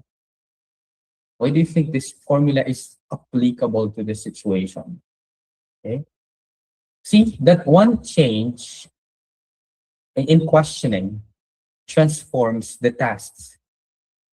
Because instead of just asking what is the formula, students now need to understand the underlying concept. Connect it to the situation. Why does this formula work in this situation, right? With that question. And they are able to explain the logic behind it. And that's the key idea here. When there's small changes in how we ask questions. It can lead to big changes in how students think. Again, teachers, it's important for us to practice the art of questioning. Even when, in oral, in a discussion, try to transform questions into something that students will be able to think and not just recall or remember something. Okay, small changes in how we ask questions can lead to big changes in how students think. Okay, and that is really, really crucial. So as you begin designing your own question, you need to keep in mind uh, to make it real, to to uh, to make it real, to apply it in a real world context, to ask why and how, ask their reason, let them reason out. Okay, ask what, or let the students say what they think. And you must also require justification and avoid, in order for you to avoid recall. Okay, because when your questions demand thinking, your students will rise to that level. Okay, and your questions must really demand thinking by asking something that would not just let your students recall facts, identify, uh, describe. You must let them think. You must demand thinking. Okay, and your student must rise to that level, and that's where uh, deeper learning truly begins. If you ask questions that demand thinking. Okay, is that clear, teachers? Okay.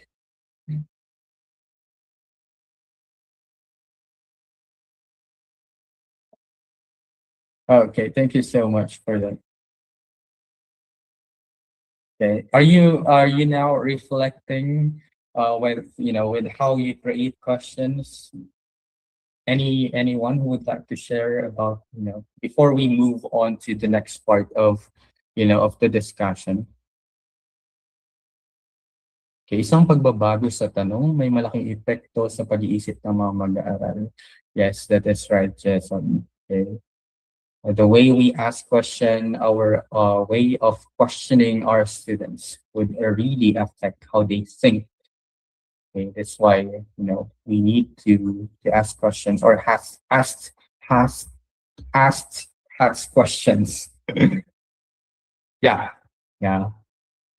I'm actually applying lots and HATs in my classes, and that's right. Yeah, just like what I mentioned earlier, we didn't have to, eliminate or remove thoughts because again, it is also important to know what the students already know, but then we do not need to stop to asking lots or using lots.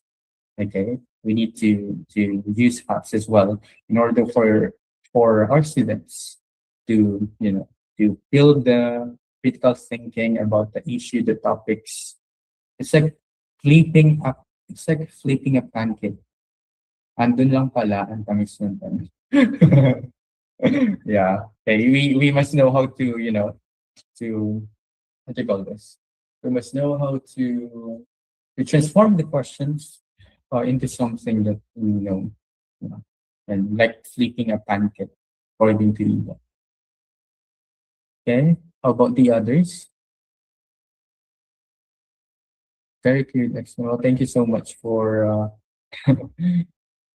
for the commendations.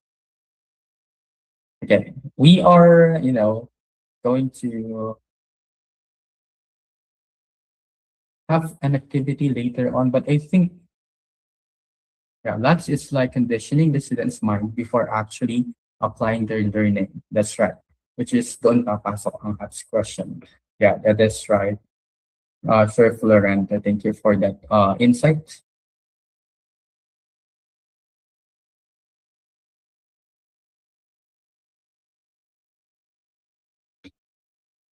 All right. How about the others? Yeah, thank you so much for those who are, sharing their insights on the chat box.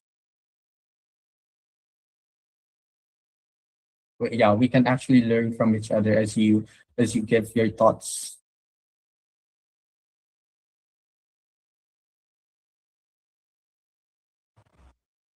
Yeah. That's a great statement, Sir Ben. It's like digging. Lots is knowing the tools used for digging. Lots is doing strategy, how to dig. Wow, that's a nice insight. Thank you for that, Sir Ben.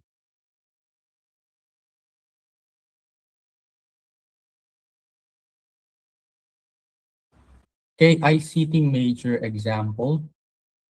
Sorry.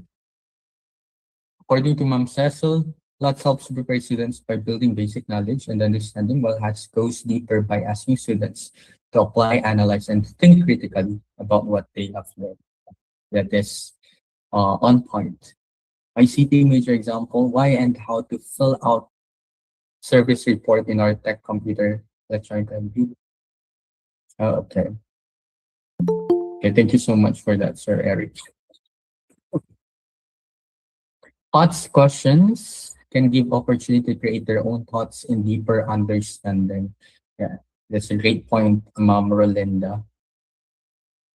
Yeah, we prepare students first by lots before you proceed to thoughts. Of course, they really need to have foundational knowledge before we ask them, higher order thinking skills questions.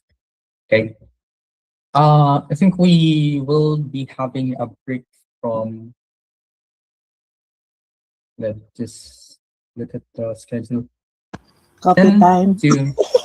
Yeah, it's coffee break.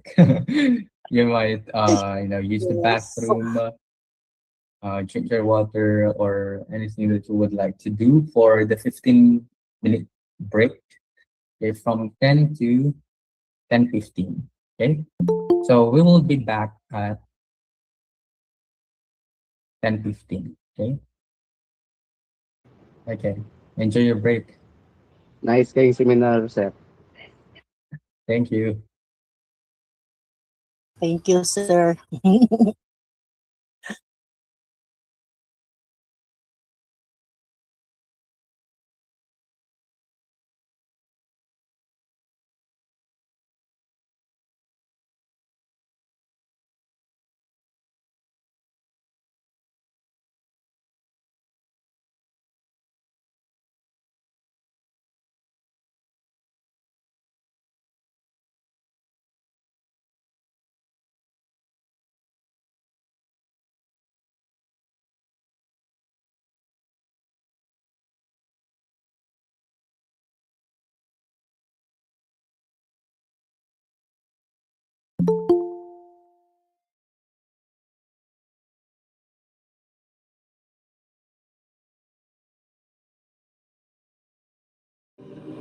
Welcome to Astra Institute for Professional Teachers and Educators.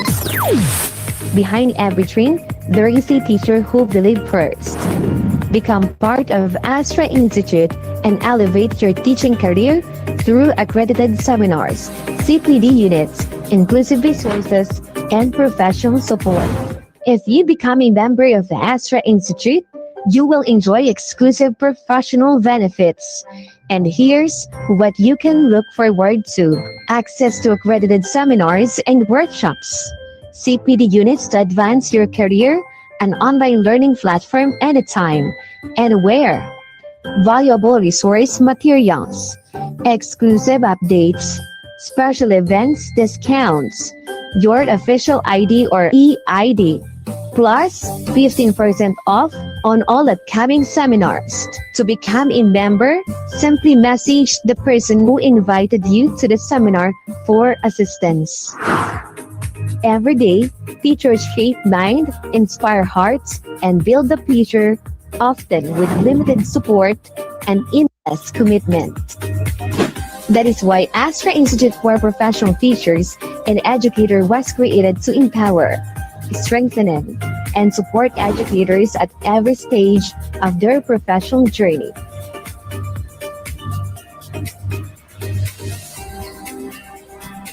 We offer quality seminars, professional training, guaranteed CPD units, and inclusive learning resources designed to help teachers grow, lead, and succeed.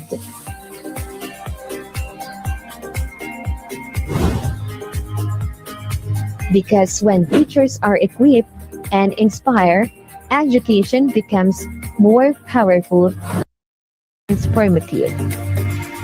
Unlock opportunities. Join the circle, your gateway to continuous professional excellence. What are you waiting for? Join now!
Welcome to Astra Institute for Professional Teachers and Educators.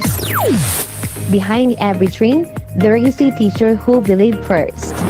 Become part of Astra Institute and elevate your teaching career through accredited seminars, CPD units, inclusive resources, and professional support. If you become a member of the Astra Institute, you will enjoy exclusive professional benefits. And here's what you can look forward to: access to accredited seminars and workshops, CPD units to advance your career, an online learning platform anytime, anywhere, valuable resource materials, exclusive updates, special events, discounts, your official ID or EID, plus 15% off on all upcoming seminars. To become a member, simply message the person who invited you to the seminar for assistance. Every day, teachers shape mind, inspire hearts, and build a future, often with limited support and endless commitment. That is why Astra Institute for Professional Teachers and Educators was created to empower, strengthen, and support educators at every stage of their professional journey.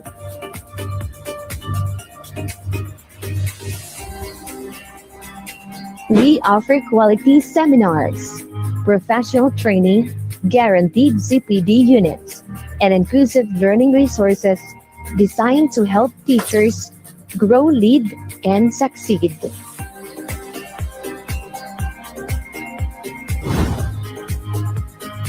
Because when teachers are equipped and inspired, education becomes more powerful and transformative. Unlock opportunities, join the circle, your gateway to continuous professional excellence. What are you waiting for? Join now!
Hello, welcome back to the first day of your webinar.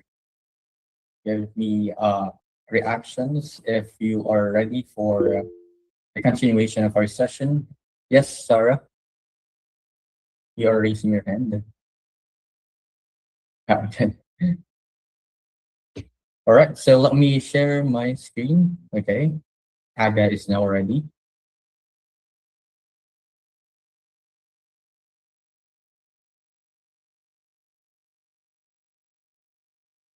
Okay, let me present my presentation.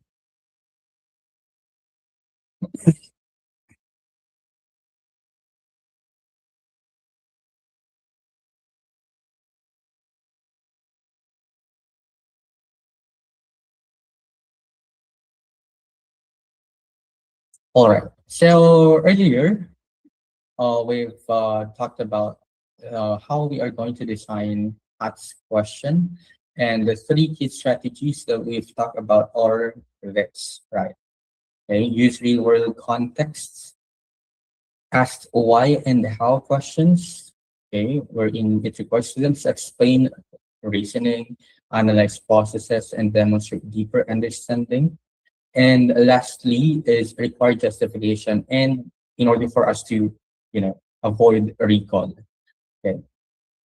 So this time, we are going to have another activity, which is about question transformation. We are going to transform questions or lots questions. Okay, I'll give you lots questions, and your task is rewrite them into Hat's question. Okay, so the key expectation is you are going to revise question that must require thinking and not just answering the question. All right, is that clear? Okay, give me a thumbs up. Okay, I'll be sharing you all a Padlet link. Okay, thank you so much for your responses. Okay, I'll be sharing a Padlet link on the.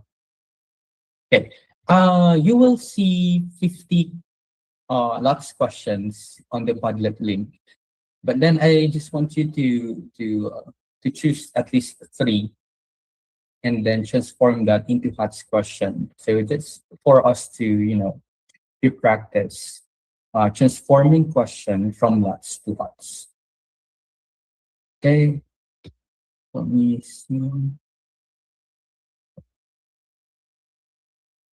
Again, would you please try to chat something on the chat box so that it will pop up on my screen. Okay, thank you so much, Miles. Thank you so much, Brian, as well. Okay, here's the Padlet link. Let me share the Padlet link.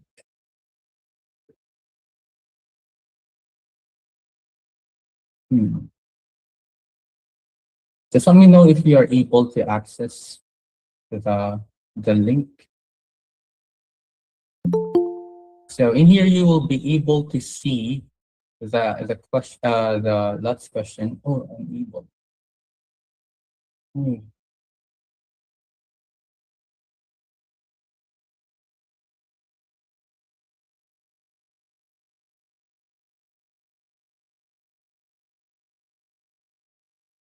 Okay. How about this link?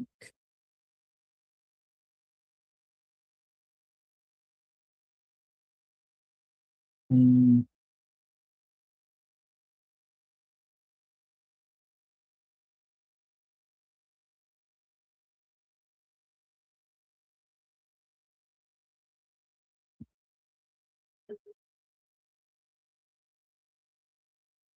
Can you see it now, or can you access the link now? Okay, thank you so much, Jana. Okay, so you may just, click the post button and then, yeah, thank you. Okay, thank you. Yes, you just have to choose three. Oh, all right. For those who are using a different gadget, you may just paste your answer on the chat box. So I'll be showing you on screen the last questions that you need to transform into pots.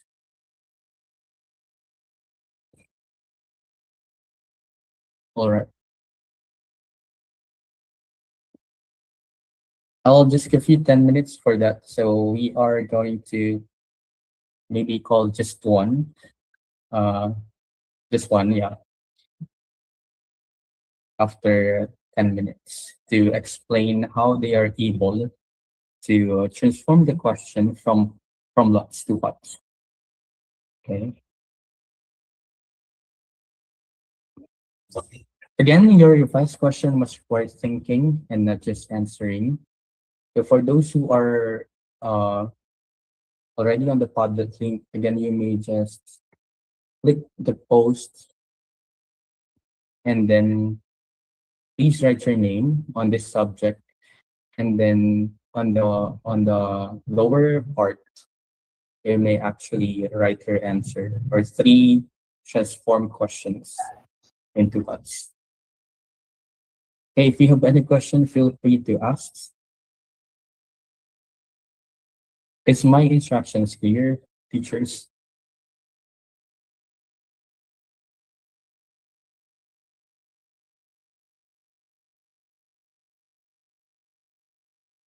Say again. Yeah. So again, you may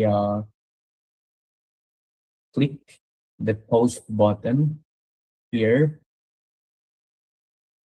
and then in the subject, just write your name.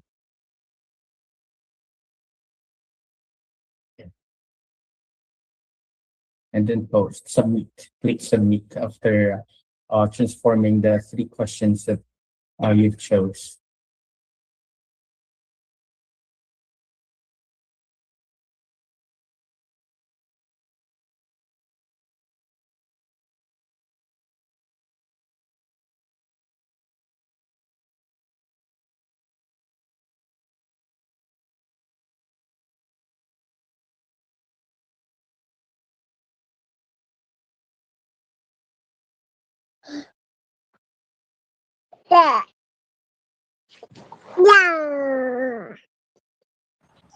Yes, Rodin.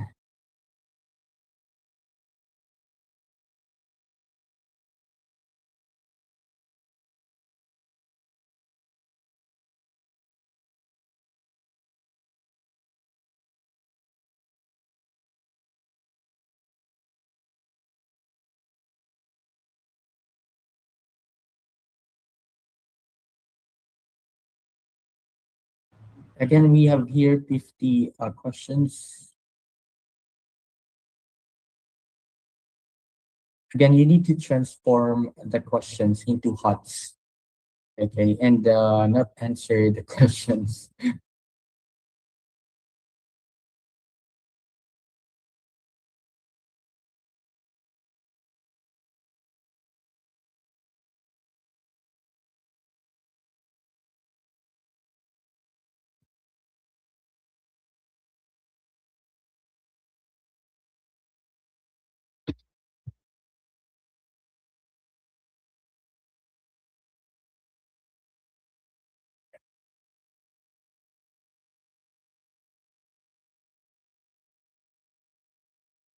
For those who can access the Padlet link, I am trying to show you all the questions where you can choose uh, a question for you to transform into HUTs.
Wow.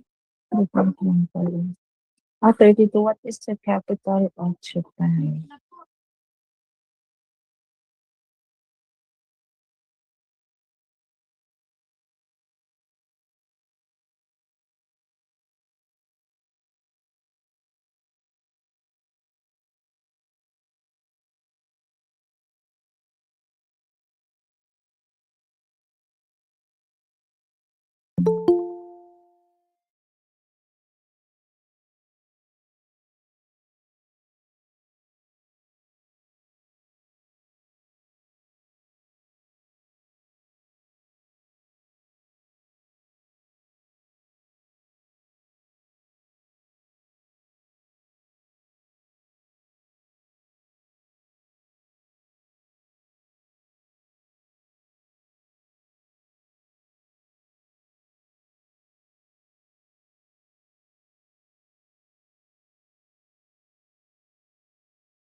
Hello, Maria again. For the instructions, you just have to choose three lots questions that you can see on the screen and then transform that into HOTS question.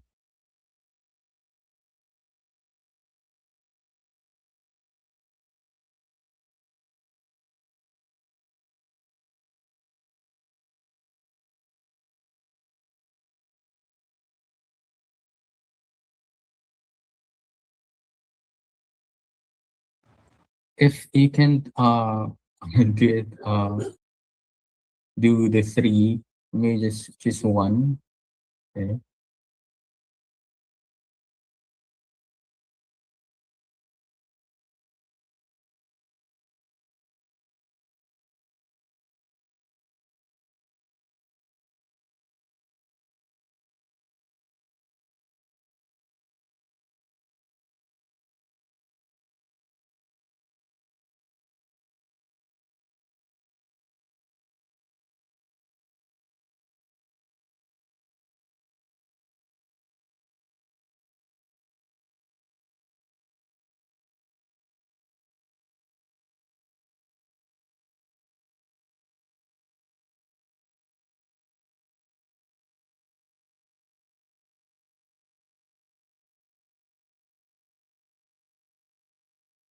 No worries, Maria.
All right.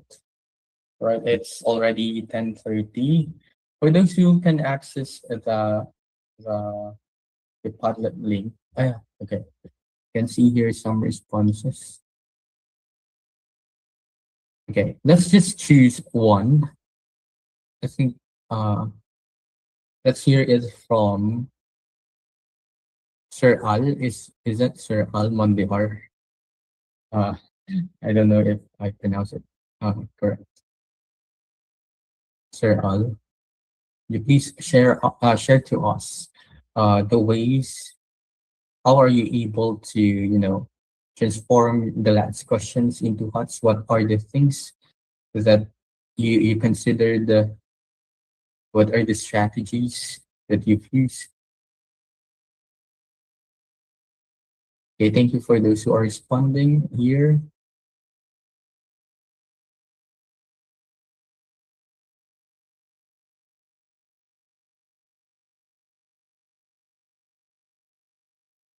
Anyone or any volunteer from but from the participants.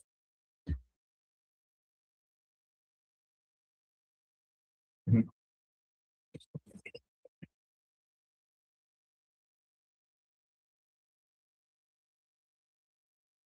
Sir Al Mondihar, are you here?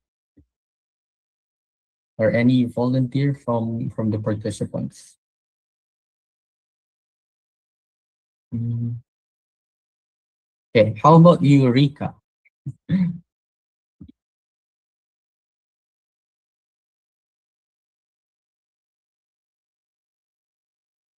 Yeah, Rika.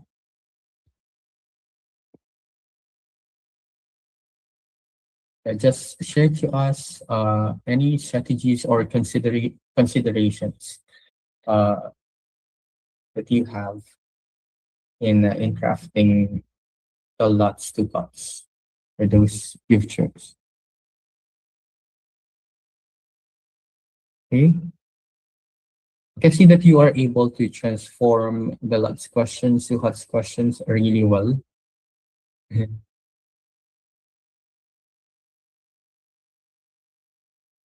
All right. I'm looking at the chat box.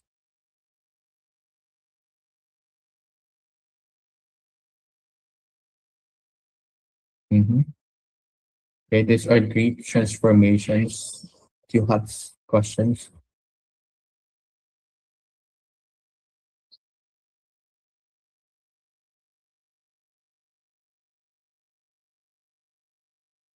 Okay. Okay, just like this one. What force pulls objects towards Earth? If the gravity did not exist, what problems would people experience in everyday life? Okay, this is actually a good HUTS question, Sir Al. How about in here? Mhm. Um, okay. Give and explain the function and importance of the type of gas that plants use for photosynthesis. Mm, okay, explain how evaporation works. They design an experiment to prove how changing surface area alters evaporation rates while keeping temperature constant. Okay, these are good HUTS question. Mhm. All right. Okay, thank you so much for all your responses. So, okay, mahina signal nagdagdag po siya. Okay, thank you by the way. Thank you for all I mean anyway, thank you for all the responses. Okay, and for your participation. Yeah, you may just keep on sending me your sure, no worries, sir. Okay. But I am able to see, great transformation of questions from the Padlet link and on the chat box. Just keep on, sending those transform questions. I'll be reading that. All right.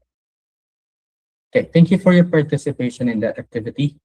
Okay, so let's continue because we still have, things to do with. All right.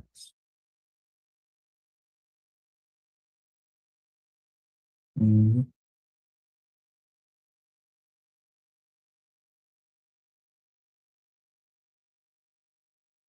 Okay.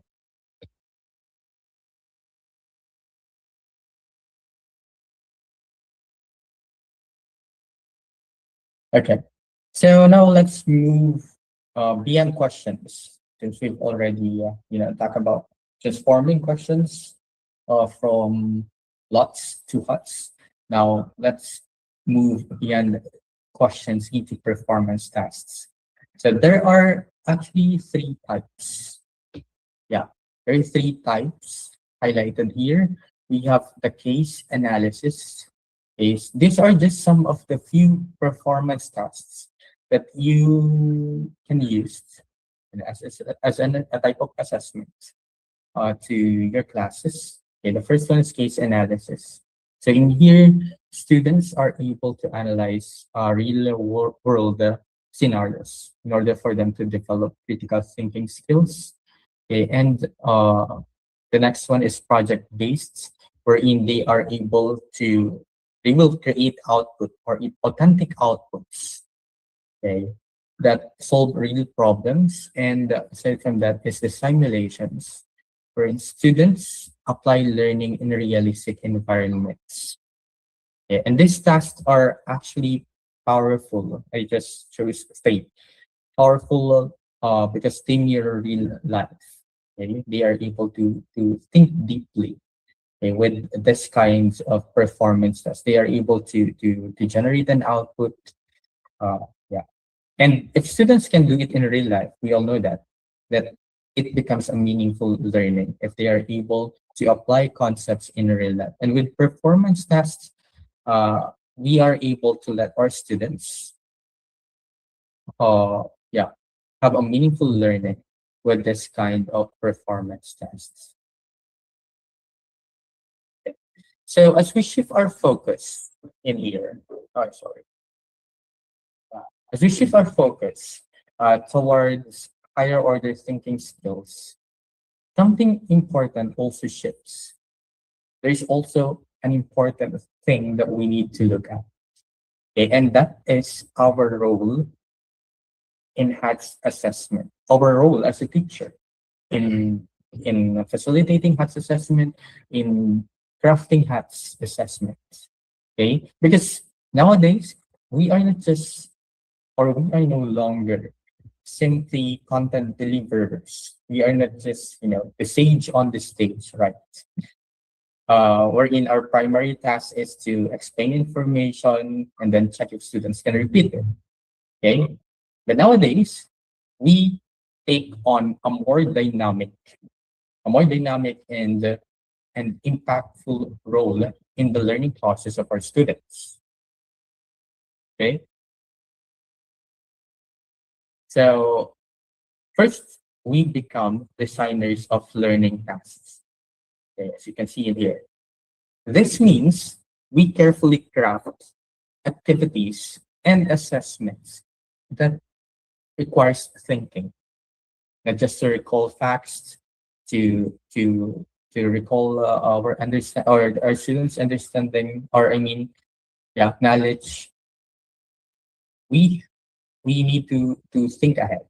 What kind of tasks will push my students to analyze, evaluate, or create? Because again, we are designer of learning tasks. We are the one who craft assessments, and as we think of, or as we design learning tasks, we need to think on what kind of tasks will push my students to analyze, to evaluate, or create. So we intentionally design learning tasks where our students will be able to engage with the content, with the lesson, wherein they are able to solve problems, they are able to apply their understanding in meaningful ways. Okay? And as a teacher and as a designer of learning tasks, it is really crucial for us to create tasks that will push our students to analyze, to create, and to evaluate. Okay.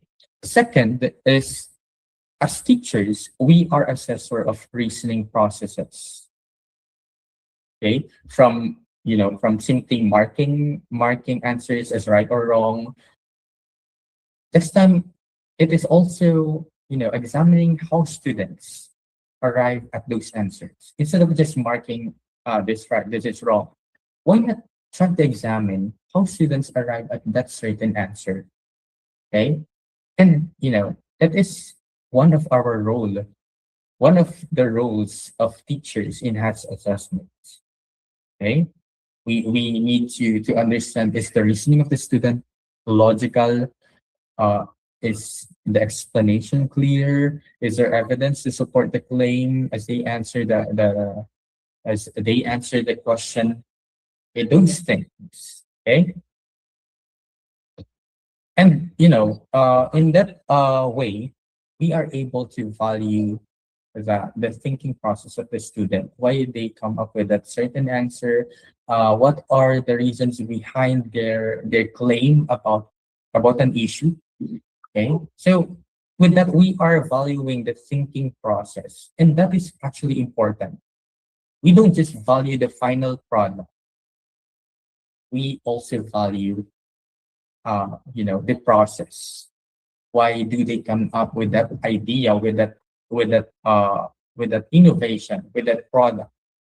Okay, and third, we act as facilitators of thinking. Teachers are facilitators. Instead of dominating the conversation, we actually guide the students in thinking. We actually guide the students, or by, for example, asking questions, uh, encouraging discussions with our students, and create space for students to explore ideas. We, again, we are not uh, just the stage on the stage. We must also be the guide on the side of our students. So, uh, because we are, or we should be, learner centered as well. Okay. So, with that, you can actually ask students to explain their reasoning. Ask students, aside from what you think or what the other students think about this issue, is there any other way to approach this, or is there any solution to this problem? Okay. And ask them, what makes you say that, in order for them to explore ideas, to think deeply. Okay. And if you are facilitators of thinking, teachers as facilitators of thinking, the classroom becomes a place where thinking is visible, it is shared, and we actually let them develop their critical thinking skills. And we don't just spoon feed them with information. We let them think. We let them question. We let them ask. We let them discuss something. We let them explore ideas. Okay. So we must be facilitator of thinking. Okay, is that clear, teachers? Medyo nagiging seryoso ang ating discussion. All right. And finally, one of the roles of teachers in HATS assessment is, we are feedback provider. And as teachers, we need to be providers of meaningful feedback. And we all know feedback goes beyond scores. Okay, because feedback is a tool for growth. Okay. Who among here actually give feedbacks to their students? Give me a thumbs up. Or if you wanted to share something, how do you give feedback to your students? Okay. Of course, feedback or feedbacking is really important. Okay. Because it's a tool for growth. We give specific actionable insights to our students. We give something that would help them grow in order for them to refine their thinking, by identifying, for example, what did they do well in their reasoning, in their output. And with that thing, or with those things wherein they are able to do well, you can also look at where they can improve and how can they deepen. For example, for example, it's an analysis. How can they deepen their analysis next time? Okay. So with that kind of feedback, it empowers students to become more independent and to become reflective. Okay? Because it is a way like, you don't just let them pass or submit a requirement or an output, but then if you give feedback, it actually helps them uh, think. Yeah, that's right. That's right, Jana. Sandwich method is also a good way of giving feedback, wherein you point out positive things first in their output or in their performance or in their work, and then give constructive criticism, and then after that you give them positive constructive criticism, and then positive feedback again. Okay. Something that would make them feel like, oh, they are being guided and not being criticized. And if that is a negative uh comment, make sure that it is constructive. Okay. All right. So when we actually bring all these roles together, the shift is clear, or the idea is clear. We are no longer just checking answers, whether that is right or wrong. We are actually guiding them to think. We are guiding our student to think. Okay. So with this kind of roles that we need to do inside the classroom, our students will be more engaged, more thoughtful about the things that they are doing, and more capable in discussing, or in engaging with complex tasks, because they are not just learning what to think. Again, don't just let them learn what to think, but also let them learn how to think. Okay? And that is really crucial in HATS assessments. Yeah, through the results of their work, performance, positive response, and constructive evaluation. Yeah, that's right, Ma'am Linda. Feedback builds confidence, encourages reflection, and supports growth mindset. Exactly, Ma'am Karen. All right. Okay. This time, let's move on to the practical strategies that will truly support higher order thinking skills in assessment. Because once we understand the HOTS, the next question is, how do we actually assess it in the classroom, right? Yeah, we already have the knowledge or the understanding of what is HOTS, okay, or higher order thinking skills. Feedback is getting their point of views. Yeah, that's right. Yeah. So we need to answer the question: how do we actually assess it in the classroom? This higher order thinking skills in assessment. Okay, there are actually several powerful strategies that we can use. Yeah, and each one helps transform assessment into, an active learning process, and not just grading the tasks of the students. The first one is rubrics, whether that is analytic or holistic. Okay, you can still remember what is an analytic and holistic rubric, right? Anyone?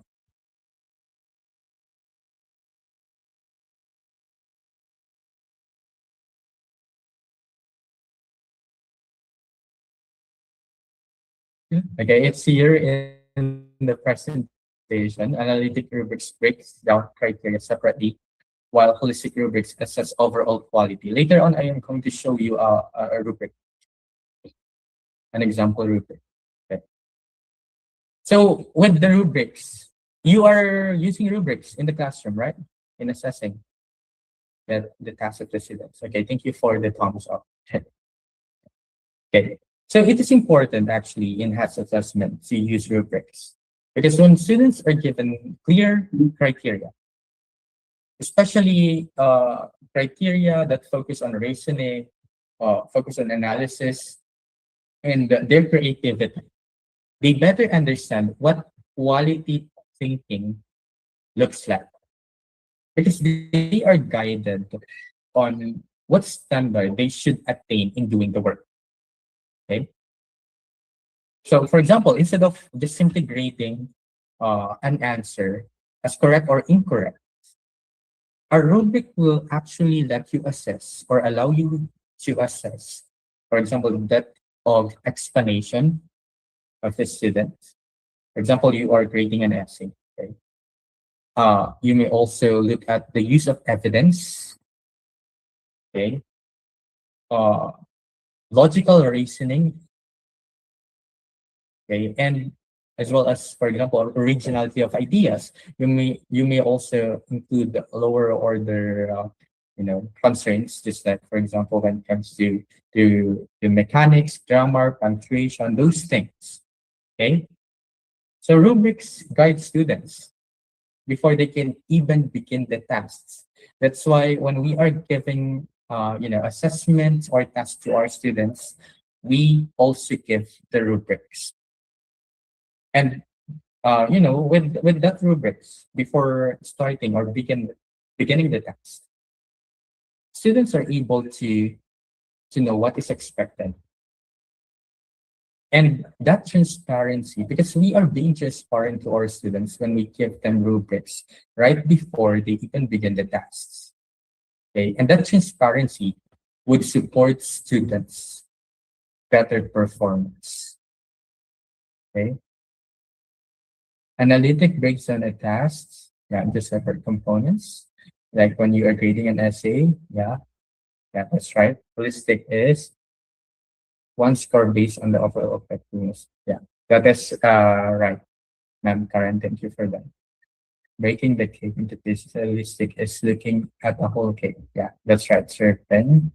Thank you so much for all of your insights. Okay, so okay, we need to be transparent.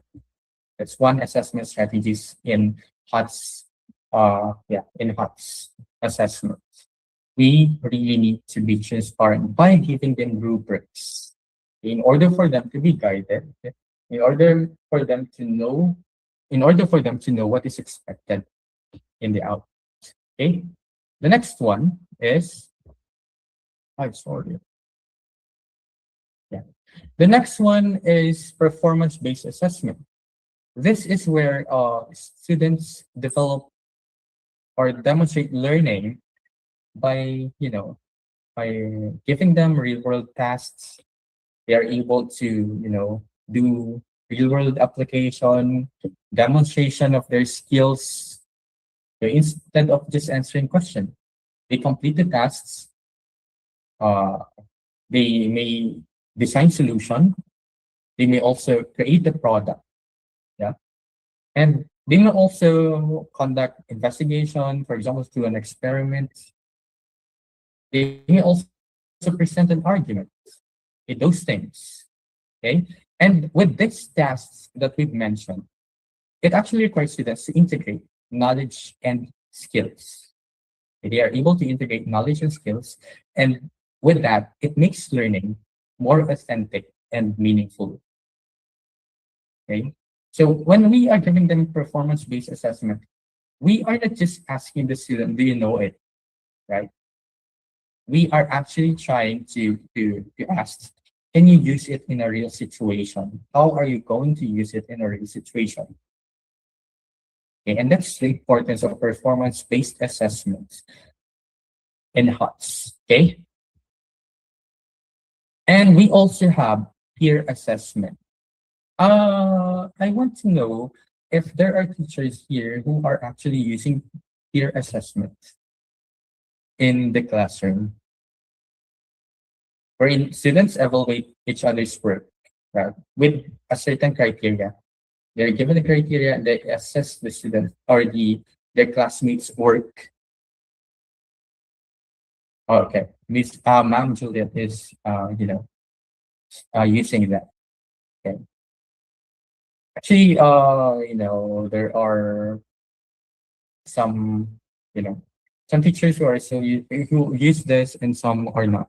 Okay, but then let's take a look at its importance. Okay, when the students are actually evaluating others' work, there is something powerful that may happen or that happens because when they are actually evaluating other classmates' work, they begin to think critically not only about others' responses, but also about their own.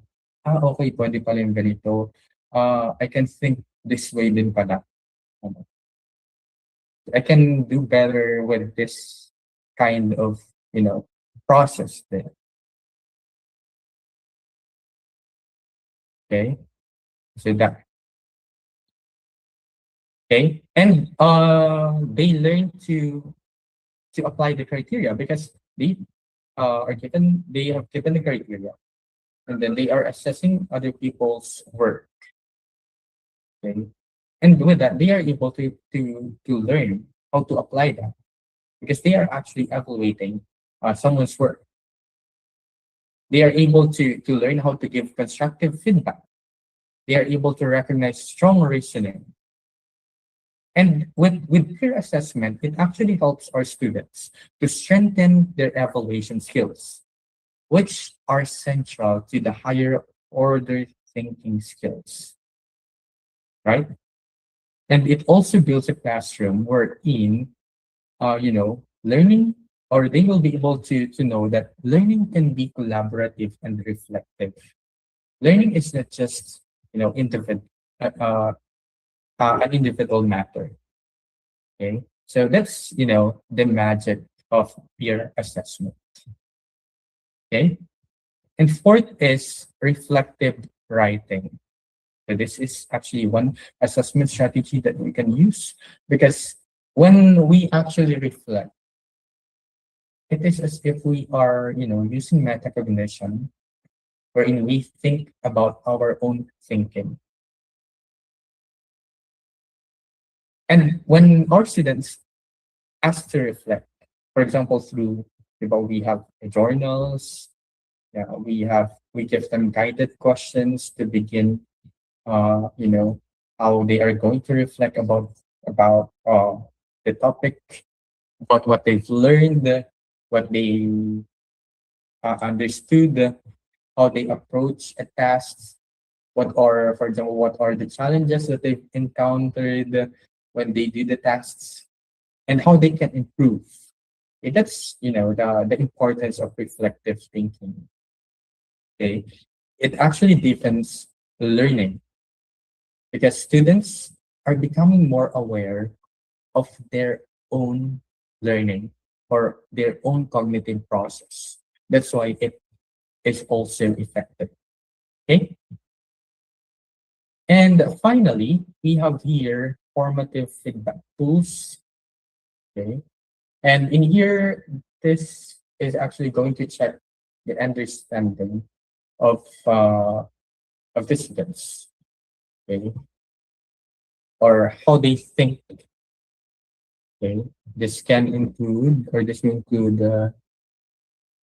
itong mga na dito.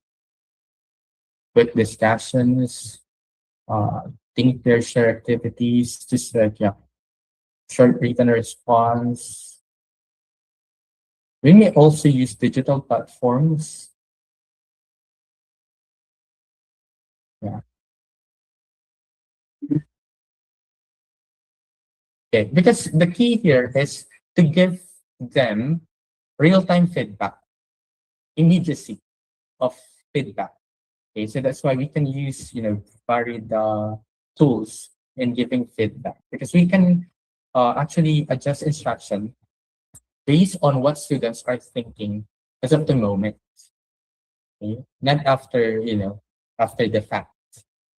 So when we actually bring all of these assessment strategies together, we can see that assessment is no longer something that happens at the end of learning. Instead, it becomes a way for our students to be guided in their thinking it could also be a way for them to be supported in their growth as learners, and a way to make learning more visible. Okay. So, effective assessment for HATS is not just about, you measure the performance of the students. It is also about developing thinkers, students who think, students who make judgments, students who evaluate, okay, those things, students who are able to analyze situations, who are able to propose solutions, those things. Okay.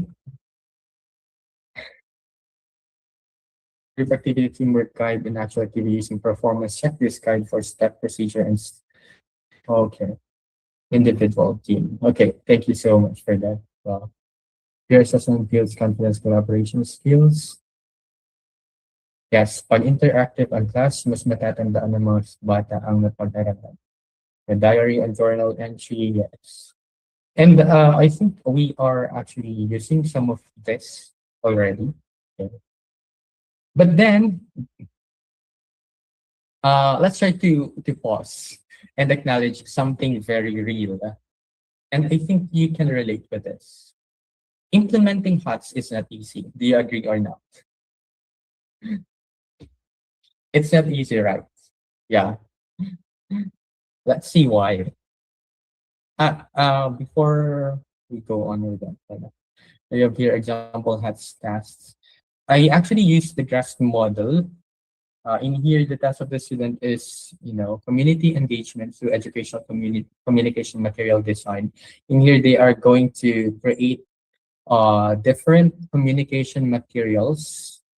Okay, so GRASP, this is actually a model in designing a performance task activity. So G stands for goal, R for role, A for audience, S for situation, and P for product or performance.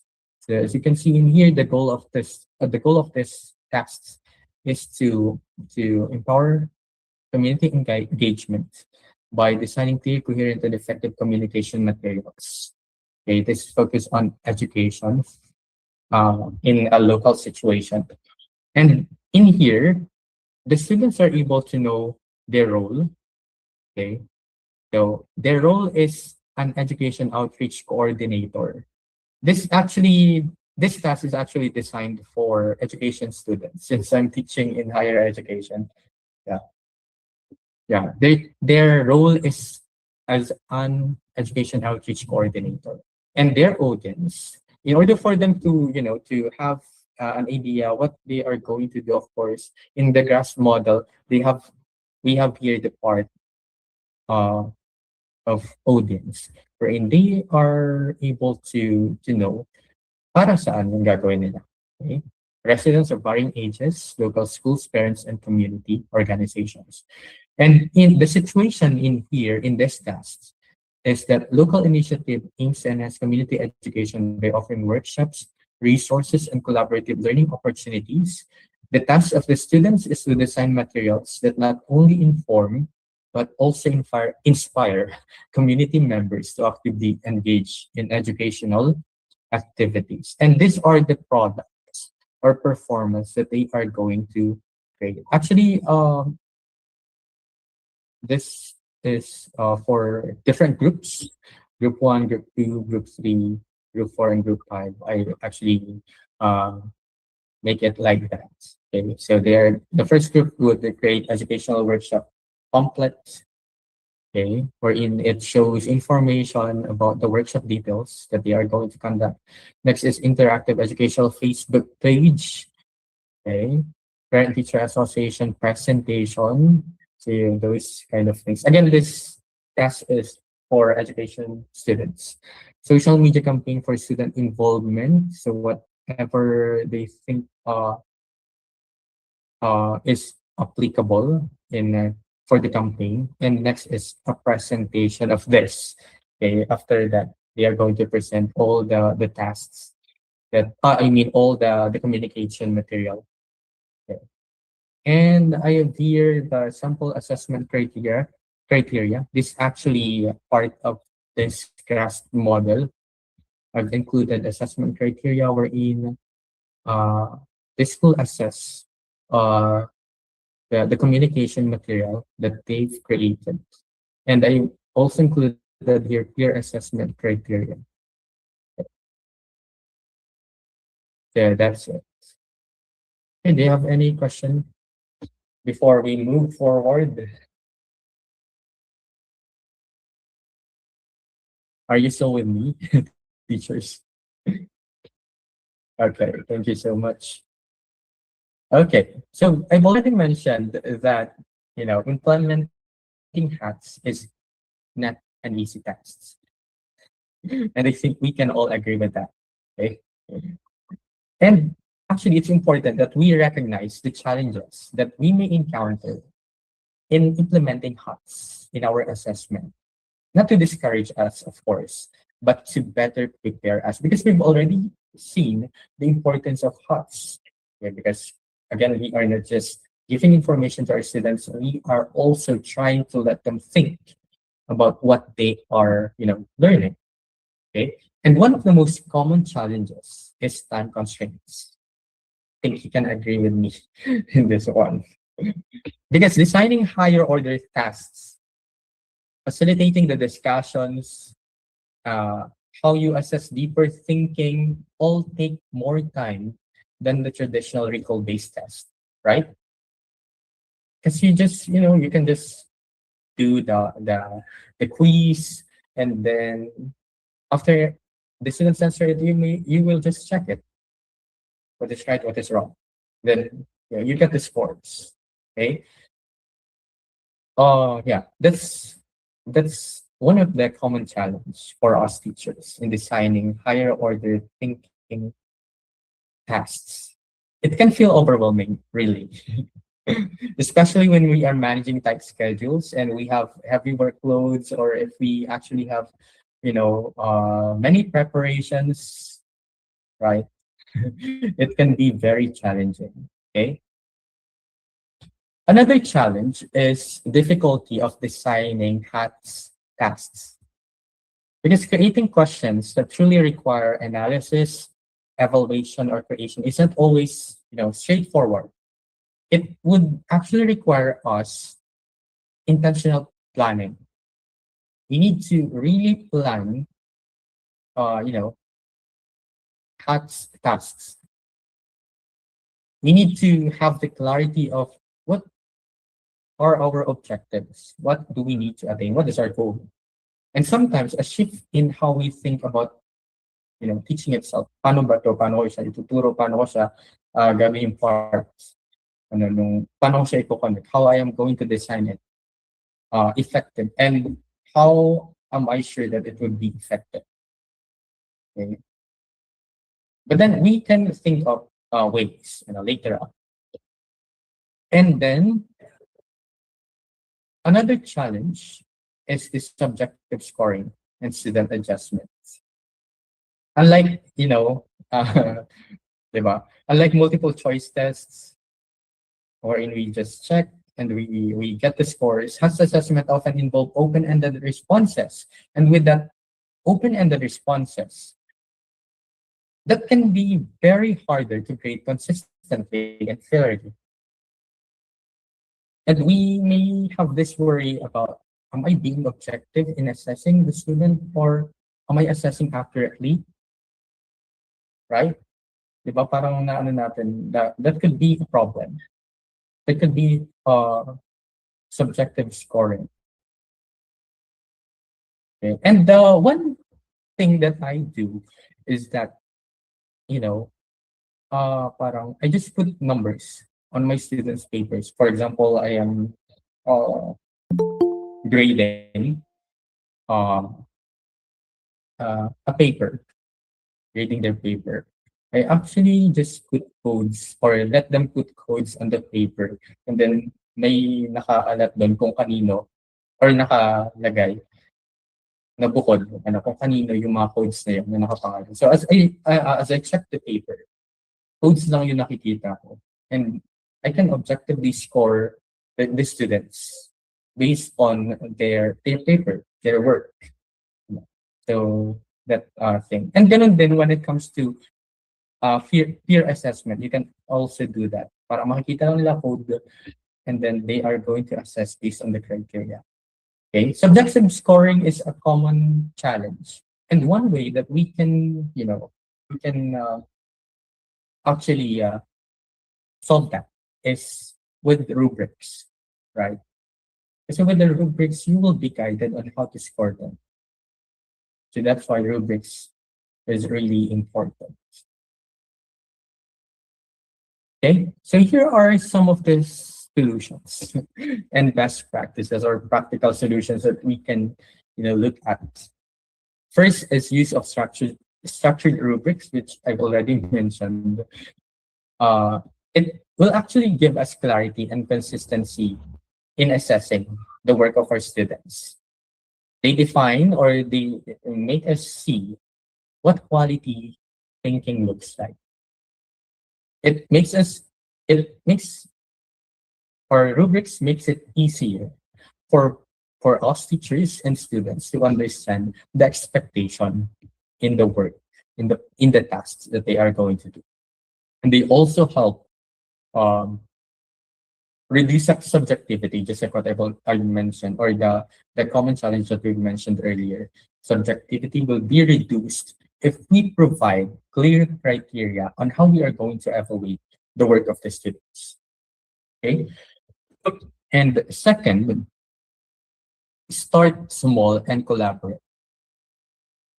As a teacher, of course, we are not robots. You don't have to transform everything all at once.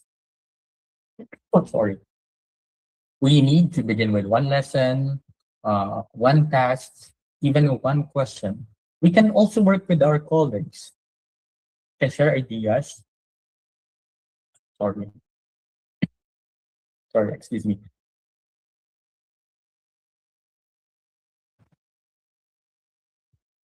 Yeah. Yeah, we can actually work with our, co-teachers. We can share ideas. We can co-design tasks, especially if you have the same subjects, right? And we can also learn from each other's experiences. Yeah, that's the power of collaboration. It makes the process more manageable for all of us, and it becomes more effective. And the third one, provide clear instructions to students. Yes, HOTS tasks are really challenging, especially for the students. Especially if the students are not used to those kind of tasks.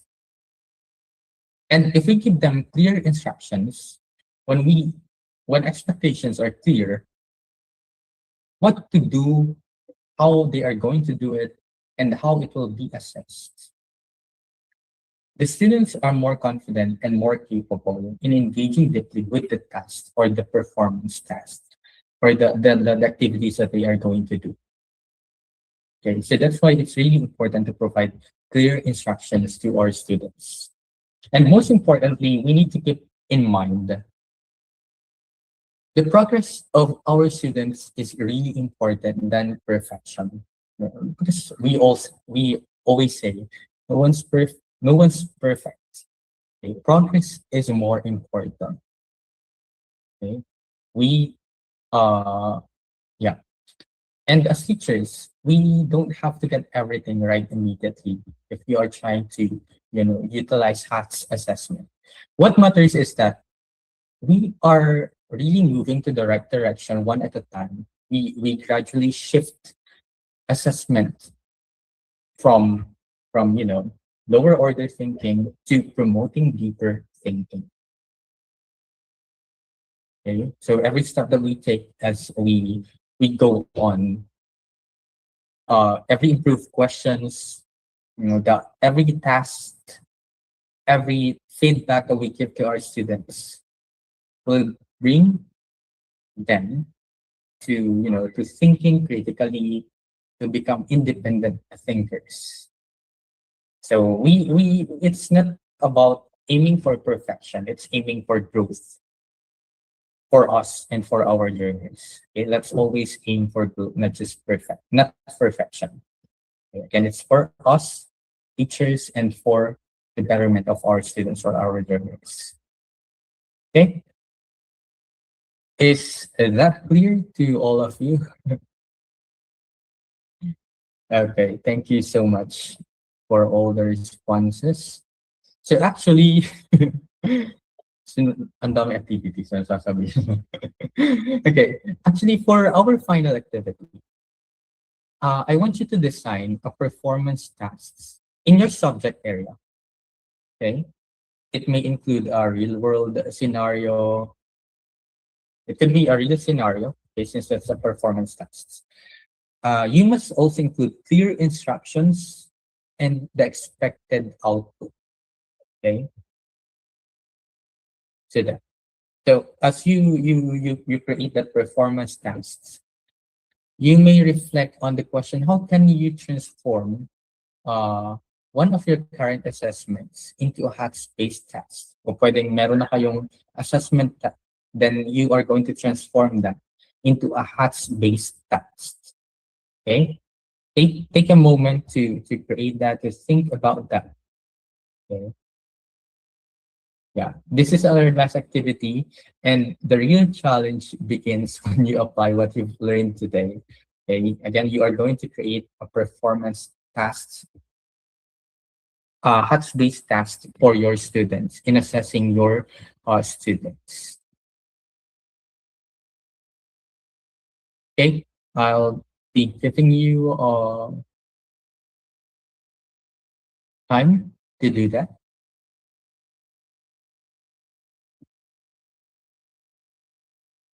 15 to 20 minutes, especially if you already have, a tasks that you just, going to turn into a HATS-based task assessment. Do you have any question?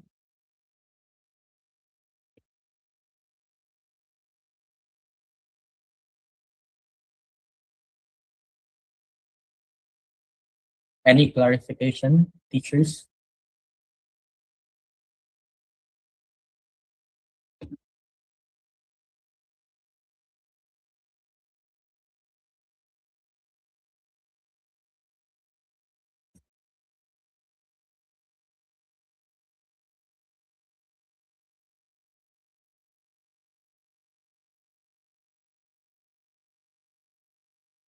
Well, may decimal performances. Okay.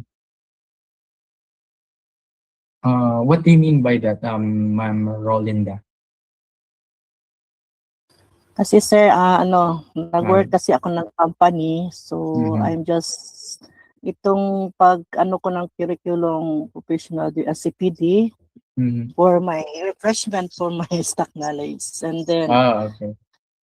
then wala na kasing mga pasok dito mga schools, so hindi ako makatanong sa mga teachers, mga TE ng mga kabayan natin kasi mag-uwian na, bakasyon na. So kung pwede sana yung mga tao ko sa company, kasi sila yung bali estudyante ko doon. Gawan ko sila. It's okay sir, bali study lang kasi para at least ma-apply ko rin sa company. So, sa company kasi ako nag-work. As well nga matulungan ko rin yung mga ibang lahi na kung ano yung natutunan ko dito, i-apply ko sa company, and then yun, parang estudyante ko na lang rin dahil hindi rin sila marunong mag yung baga mahirap din sila yung sure, ma'am. It's okay sir, so sila na lang ko, ha? Yes, ma'am. As long as you are, you design a performance task using HATS-based assessment. Okay. So, ayan. Challenging, sir. I know you can do it, ma'am. First time ko to, sir, actually. First time. Kasi for how many years nga, hindi ako nagturo. Nagkaturo lang ako as a TE sa mga nurseries. Then, after I transferred sa company. Oh, sa but company. still, this can be helpful to you, ma'am. Kaya nga challenging eh, pero naganahan talaga ako. Okay, that's really good to know. Thank you, sir. Thank Yeah, you. thank you as well, ma'am. Okay, how about the others? Yeah, do you have any question, clarification about the tests?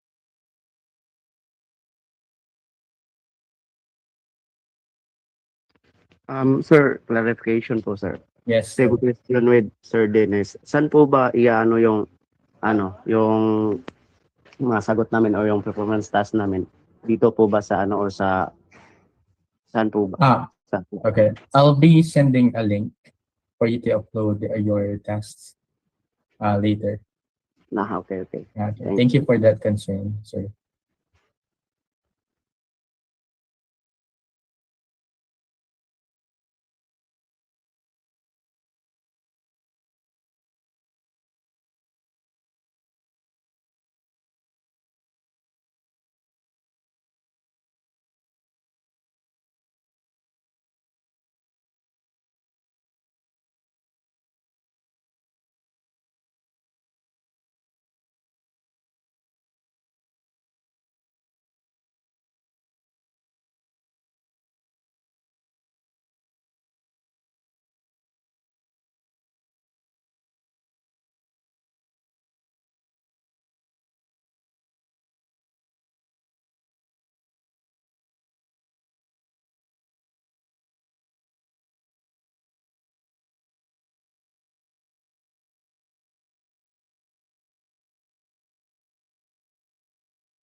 By the way, for your concern where you are going to submit your work, there is actually a provided Google Classroom for this webinar. They are going to create a classwork and you can post your activities there. All right.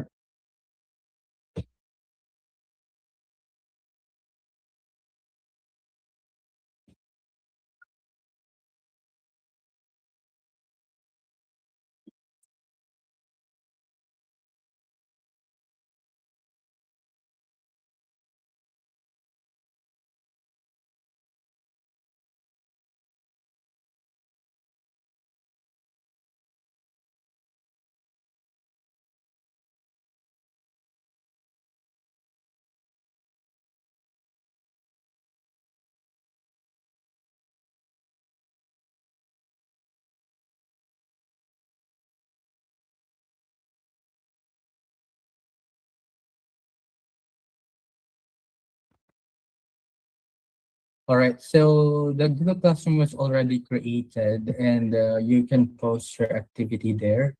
So you may, continue working with these tasks on your free time. And you may post, after you created the work, you may post that on, you may post that on the classwork. Okay, is it clear, everyone?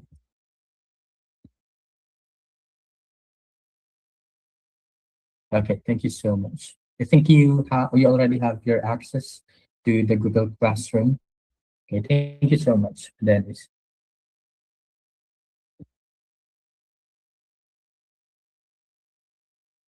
Okay, before we end this, of course, I want you to bring back to the key ideas that to the key ideas that we discussed today.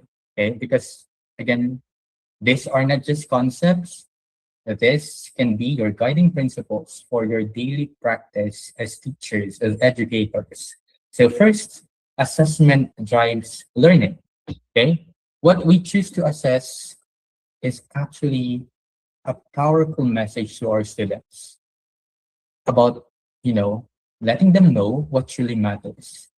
If we assess with, just memorization, students will focus on meaning, or I mean, will just focus on memorizing. But if we assess thinking,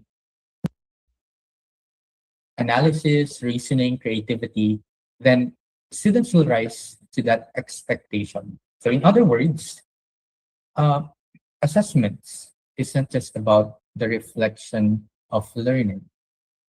It should actively shapes it. It should actively shapes learning. So that's why assessment drives learning. Second, tasks must be authentic and meaningful. So when students see relevance in what they are doing, engagement increases and the learning of the students deepens because the meaningful tasks that we are giving them that connect content to real life situation encourage them how to solve problems. It allows them to see the value of their learning beyond the four walls of the classroom, beyond the classroom. Okay, this is where learning becomes purposeful and not just a procedure. Okay? Learning must be purposeful. It must be authentic. It must be meaningful. It isn't just about procedures. Okay, and third, HOTS promotes a deeper thinking. Okay? Higher order thinking skills actually push the students to go beyond the surface level. Yeah, to beyond the surface level understanding. So in HOTS, they students actually analyze ideas, evaluate information, and they are able to think of creating new solutions. Okay, and these are actually the skills that you know prepares learners not just for their examination because they are learning not just for the exams, but for the real world challenges that they may encounter. Whereas thinking, not just memorization, is what truly matters. Okay, and finally, teachers shape thinking through assessment design. Every time we ask questions to our students, every time we design the tasks, every time we give feedback to our students, it all influence how students think and learn. Because again, we must remember that we are not just facilitators of content. We do not just give information. We are cultivating students to think. Okay? And every time we design assessment, it is our opportunity to guide our students, becoming more critical, to be more reflective, and to become uh, independent thinkers. Okay. So as you leave this session for this morning, I invite you to carry these ideas with you as teachers, not just an additional task for you to do, but as a mindset shift. Okay, we need to shift our mindsets. Even small changes in how you design the questions or tasks can really create meaningful impact in your classroom, in your students. Okay.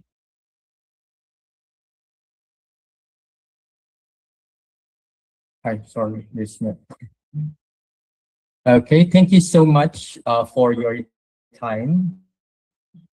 your active participation for today, and most especially for your commitment to improving learning for your students. So that's why you are attending webinars like this. So have a wonderful and inspiring day ahead. Again, I am Jeff Hardy Mancia, and thank you so much. All right, that's a great step, Ma'am Ida. Okay, thank you so much, everyone.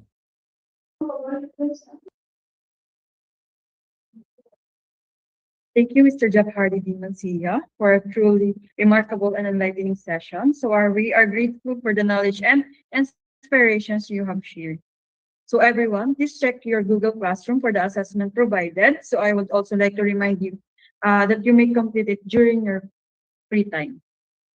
And to present the certificate of appreciation to our speaker, allow me to read the citation first.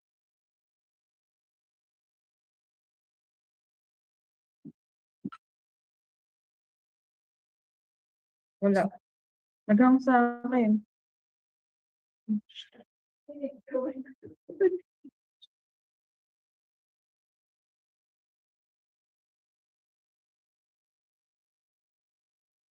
Hagay Training and Development Services Institute for Professional Development present the certificate of recognition to Jeff Hardy D. Mancia for sharing expertise for resource speaker for the seminar workshop entitled Sapientia 3.1 Strategic Assessment Practices for Integrating Extended New Thinking through Innovation Approaches, HOTS and SOLO Framework in Assessment with PRC Accreditation Number PTR 2023-420, approved for 20 CPD units, 16 hours. Given this 28th day of May 2026, CSY Building at Lucena City. Signed by President of Astra Education System, Ms. Altea Rhea F. Lacorte, and the Chief Executive Officer, Dr. Paterno D. Aguila. So before we end this session, may I invite everyone to open your cameras for our quick photo with our speaker. So this will be also our documentation. Thank you so much, Puma.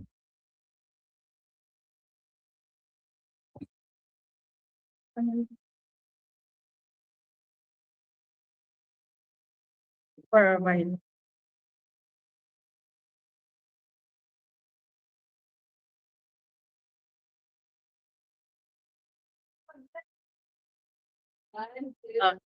One, ay hindi. Wait lang po natin yung iba.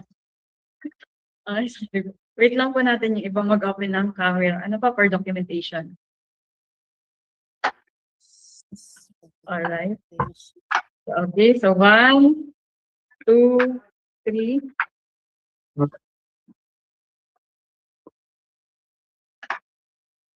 Isa pa po. 1, 2, 3, smile. Alright. So thank you for present active participation today. So we look forward for your return tomorrow for our next session. Thank you, everyone. Thank you so much po. Thank you po, Ma'am and Sir. Ma'am Rocafort.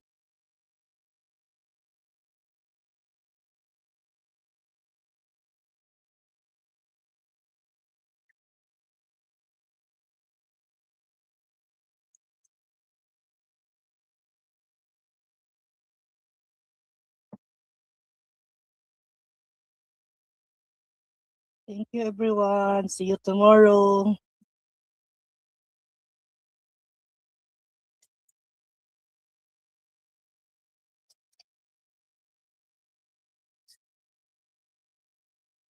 Yes, regarding po sa inyong activity, kindly post na lang po sa inyong Google Classroom. At sa free time po, pwede nyo naman po siyang ipasa. Ano po? Pwede na po kayong mag-leave sa ating meet po. Thank you po. Okay, thank you, attendance.